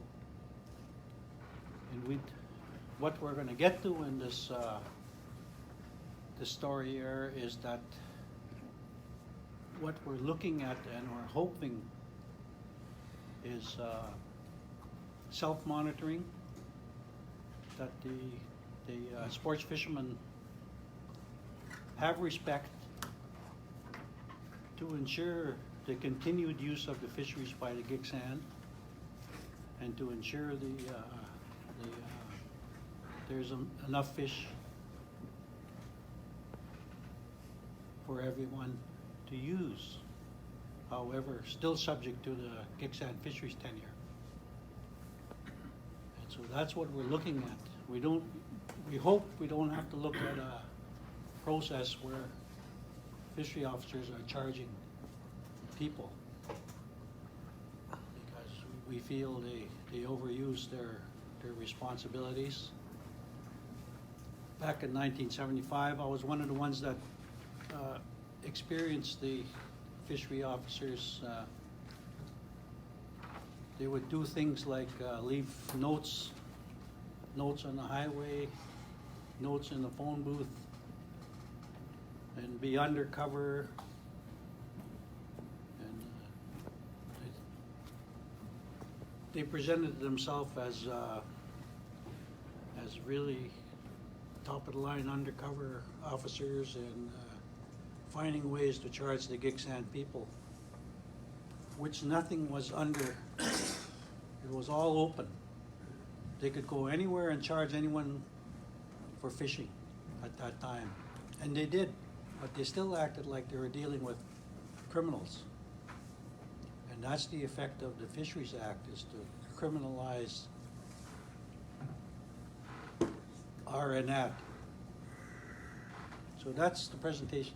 Thanks for listening, you guys, and any comments and any changes, what you'd like to see changed, anything. One paragraph in there that's not entirely accurate, but we can talk more about that. Okay. Yeah, just around the fisheries management and the tie and all of those things. Some of those words are not DFO's words. Those are WA's words. Okay. One question you mentioned, I think this is awesome.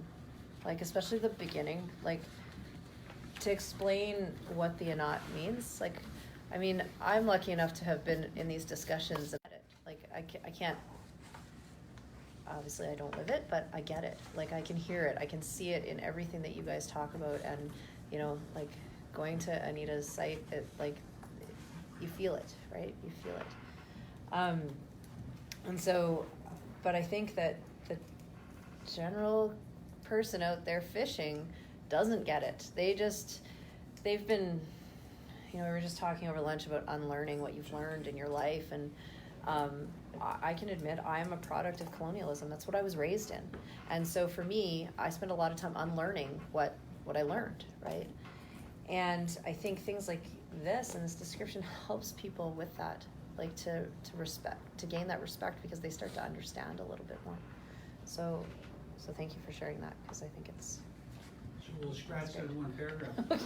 Yeah. I mean, the first two are perspectives, right? Yeah. I'd be interested to understand a little bit more what you mean by criminalizes the activities and the way of life of the ANAT, like how you feel that the Fisheries Act is doing that. And then, the last paragraph might, some of it's perspective, some of it, I mean, we could have conversations about the Tyee and whatnot and what it's showing, and I'm not the right person to do that, but I do have staff that are very knowledgeable on that. The other one comment I wanted to make, you talked about self-monitoring. Is that self-monitoring of, like, what do you mean by that? Is that the Giksand monitoring the rec sector, or the Giksand monitoring themselves, or the rec sector monitoring themselves? Yeah, we do monitor ourselves. Yes. And what we would like to see are the recreational fishermen. Mm-hmm. They have access to all the four corners of BC. Mm-hmm. Today we could probably identify some areas as being okay for the 2020 season. But as for now, it's the whole area that's closed. And for self-monitoring, we don't expect them to just accept that. We know there's going to be some breaches, and our people are very reasonable. That's why we have the law, 3 breaches and we kill you. But that's not carried on today. But we basically, we still respect that ourselves. We don't breach our access. So if the sports fishermen recognize that we don't even breach, we are very restricted in where we fish. Yeah.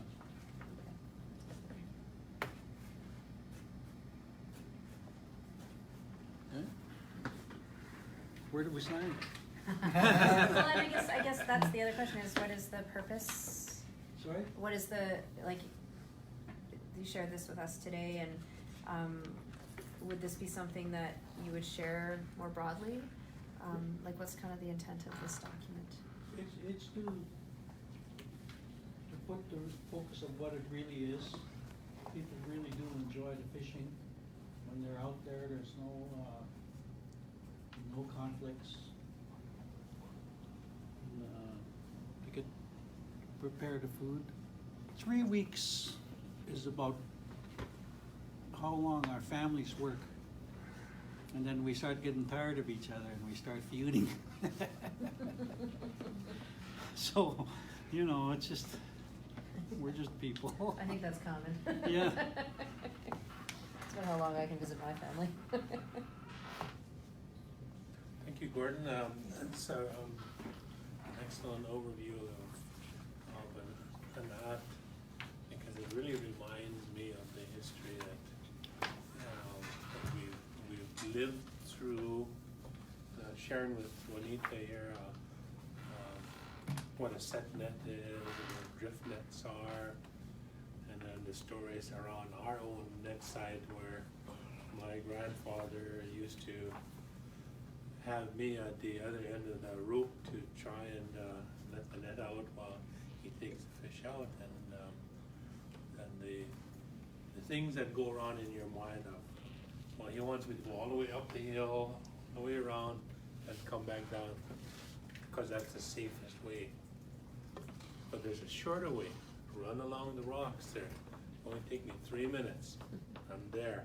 I go all the way up there. By the time I get back down, I'm tired.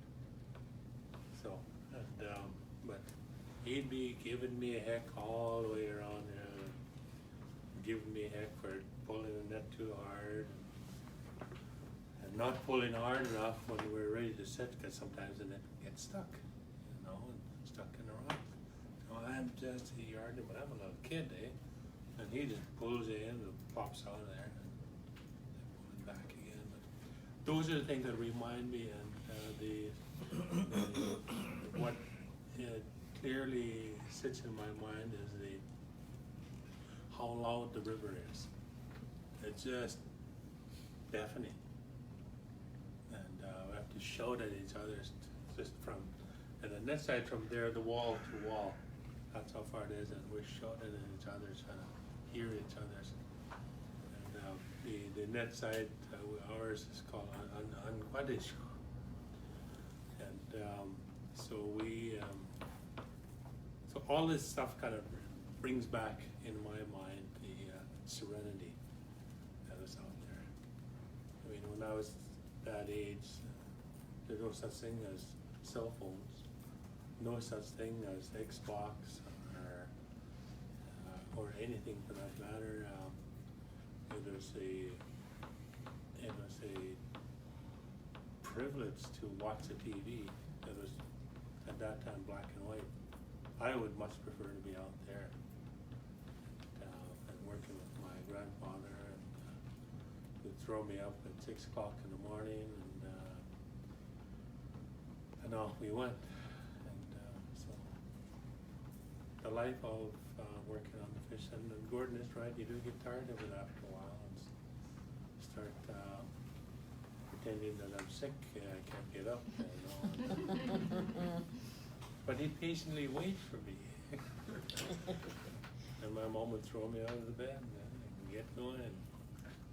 Anyway, thank you again, Gordon. Any other comments on the Anat? Okay. Okay, what happened to the fiduciary duty the government towards the people. I thought they were supposed to be there to protect the interest of their wards. But instead, they're fighting it. They're fighting their fiduciary duty. They say there has to be a big test in order to prove that the government has a fiduciary duty.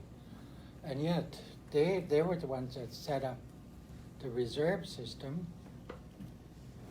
And where is the fiduciary duty of the government? Why aren't they protecting the interests of First Nations, but instead are pushing the interests of sporties? You know. So you know that's a question that has to be answered because, and I mean it from the federal and the provincial government, but it's mostly you guys. You know, that have jurisdiction over First Nations and reserves. I think that has to be answered too, in conjunction with taking into consideration all these other things like UNDRIP and all that. Norman? Well, I can answer in terms of allocation of the resource, which is what I'm most familiar with. And, you know, the way our policies are set up is to recognize that after conservation, the first priority is ensuring there's adequate resource available for First Nations food, social, ceremonial reasons. The way that the department does that for salmon is in allocation, because it's, as you can appreciate, it's kind of complicated because you've got mixed stocks and the fish don't stay in one spot and they're not very helpful that way.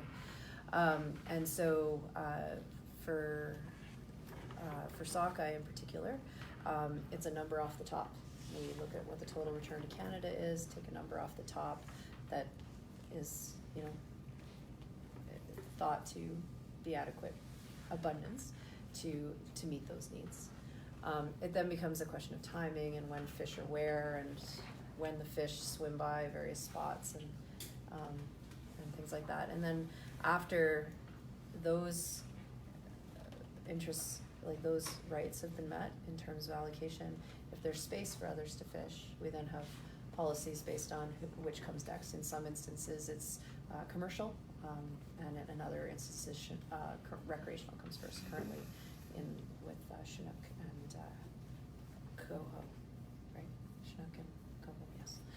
So that's how that works right now. So we do have pre-season conversations with most of with the nations, and those are right now they are done through Gitxsan watershed authorities. We usually meet with there's a chiefs committee that we've met with a few times and it's understanding what the harvest plans are for the season and what the needs are. So trying to really understand when people are fishing and trying to balance that within everything else.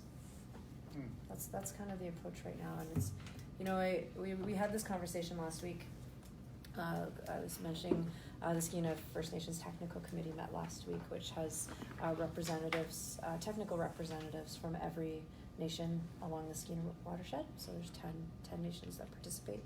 And the Gitxsan Watershed Authority's representative did ask that question, you know, how are you going to engage us before every opening? And, you know, it's a good question, and probably warrants a follow-up discussion about, you know, how to understand the harvest plans, because that's really what it's about, right? Is if we understand the harvest plans, we can factor that into trying to balance all of those other pieces when we come up with a management plan.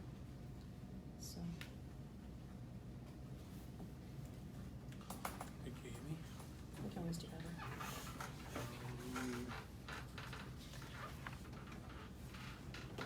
No further comments. Engagement with Ports Fisheries Board. Amy. Yeah, so I know, like a broken record, I bring this up every time, and it's not because you know, I have any particular affiliation. It's more just, you know, trying to see if, when we might be at a place where it would make sense to perhaps engage, even if it's just the chair or the president, I think they're called, I'm not sure, or champions within that community that would help get this word out. You know what I mean?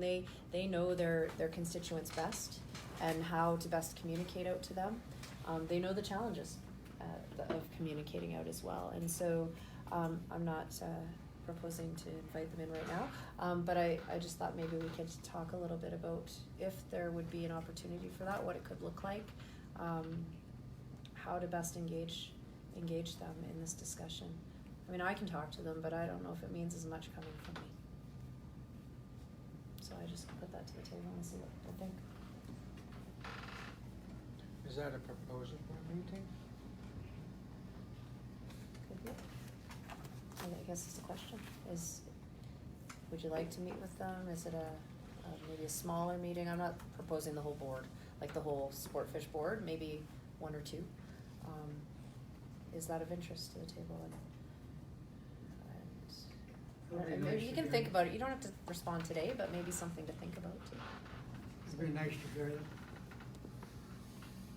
It would be really good if federal government, the province, and the Gitxsan were all on the same page first before we have that conversation. That would make that conversation Yeah, much more yeah. smoother. Yeah.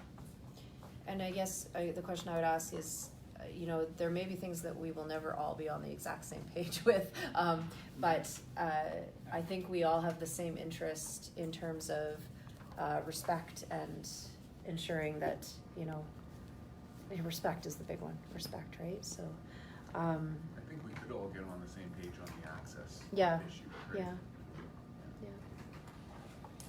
Well, you know, we could learn from them too, you know, learn from them. Maybe we'll get some answers for our questions as well.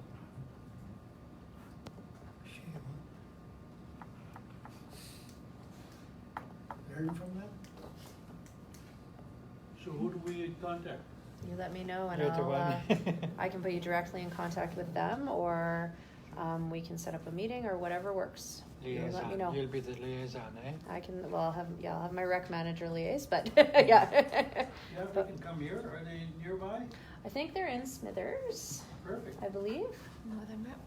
I think. Let's have a quick email.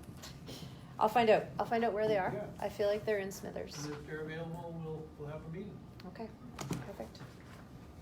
It's getting pretty close to efficient too. I mean, you know, regular, not just spring.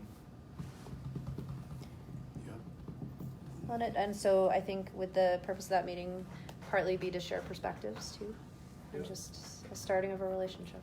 Yeah. Good. Can do that. An app would be.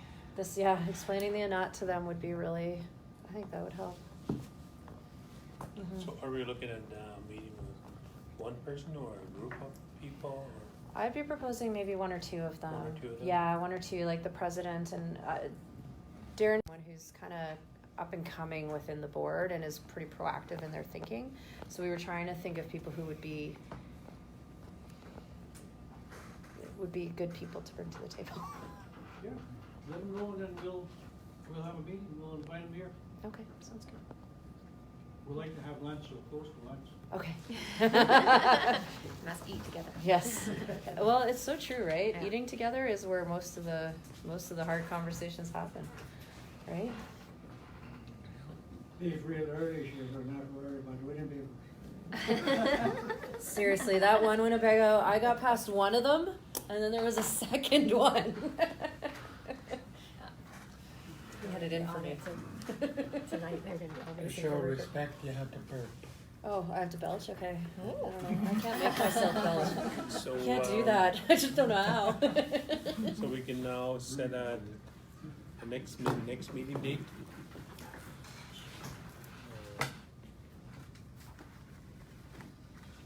Next meeting. July, we're fishing. Uh-huh. Or do you guys wanna have a meeting? It's up to you guys. Maybe the 10th, eh? 10th would be good. I mean, that's before it's too busy. So Wednesday, eh? Yeah. Yeah. July Water's 10th. gonna come up pretty soon. July 10th. What's that? Water's gonna come up pretty soon. I can feel it in my bones. The water's gonna come up? It's gonna come up. Oh. So Wednesdays are not good days for our other person that comes, Smitty, yeah. Wednesdays Yeah. start to get messy for us too. It's the in-season calls for, like, we do calls with everybody on Wednesdays. Monday and Tuesday, 8th and 9th, you know? I'm actually in Smithers on the 8th, dropping my daughter off. So it could be I'll drop her off in the morning, so I could do the 9th, easy enough. 9th?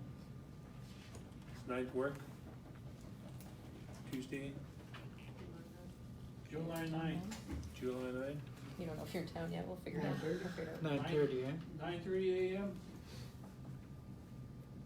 We don't wait for anybody this time. We're inviting this association? I will find out. I'll Okay. find out their availability and I'll get in touch with you and the two of you. And we'll Well, I figure it thought out. there was gonna be a separate meeting with that, with those people. Oh, Okay. This was just you a guys are gonna be safety- there, have to be there too, eh? Yeah, I'll make Okay. sure that we're there. I'll make sure. Well, it's up to you. If you don't want Was us that the there, ni- we no, don't. no. We don't have to come. Gotta be the 9th, right? Yeah. Could be. We could explore the Yes. 9th. I'll see if Okay. Darren's. I will caveat with I have to make sure if other people are available too. And we'll have to But we'll check go from with there. Troy, So Yeah. is there gonna be, Martin. more meetings, summer? It's all up to you guys. Can we get the province to come with you guys? Well, I'll have to ask. You'll have to ask them just as much as I would have to ask You them. guys are federal. We're federal. I don't get to boss them around. We'll invite Larden, I guess, eh? Yes. Yeah, based on my conversation with him this morning, he was gonna circle back with Patty and just confirm who the representation is, because it wasn't his understanding it was him. Interesting. Okay. Is that Troy? Well, Well, maybe the message didn't get back to him Oh, okay. or something. and so let's make a bit of a commitment here. I think Brian, Gordon, myself to touch base just before this meeting to make sure we've got the agenda hammered out, the right people coming to the meeting.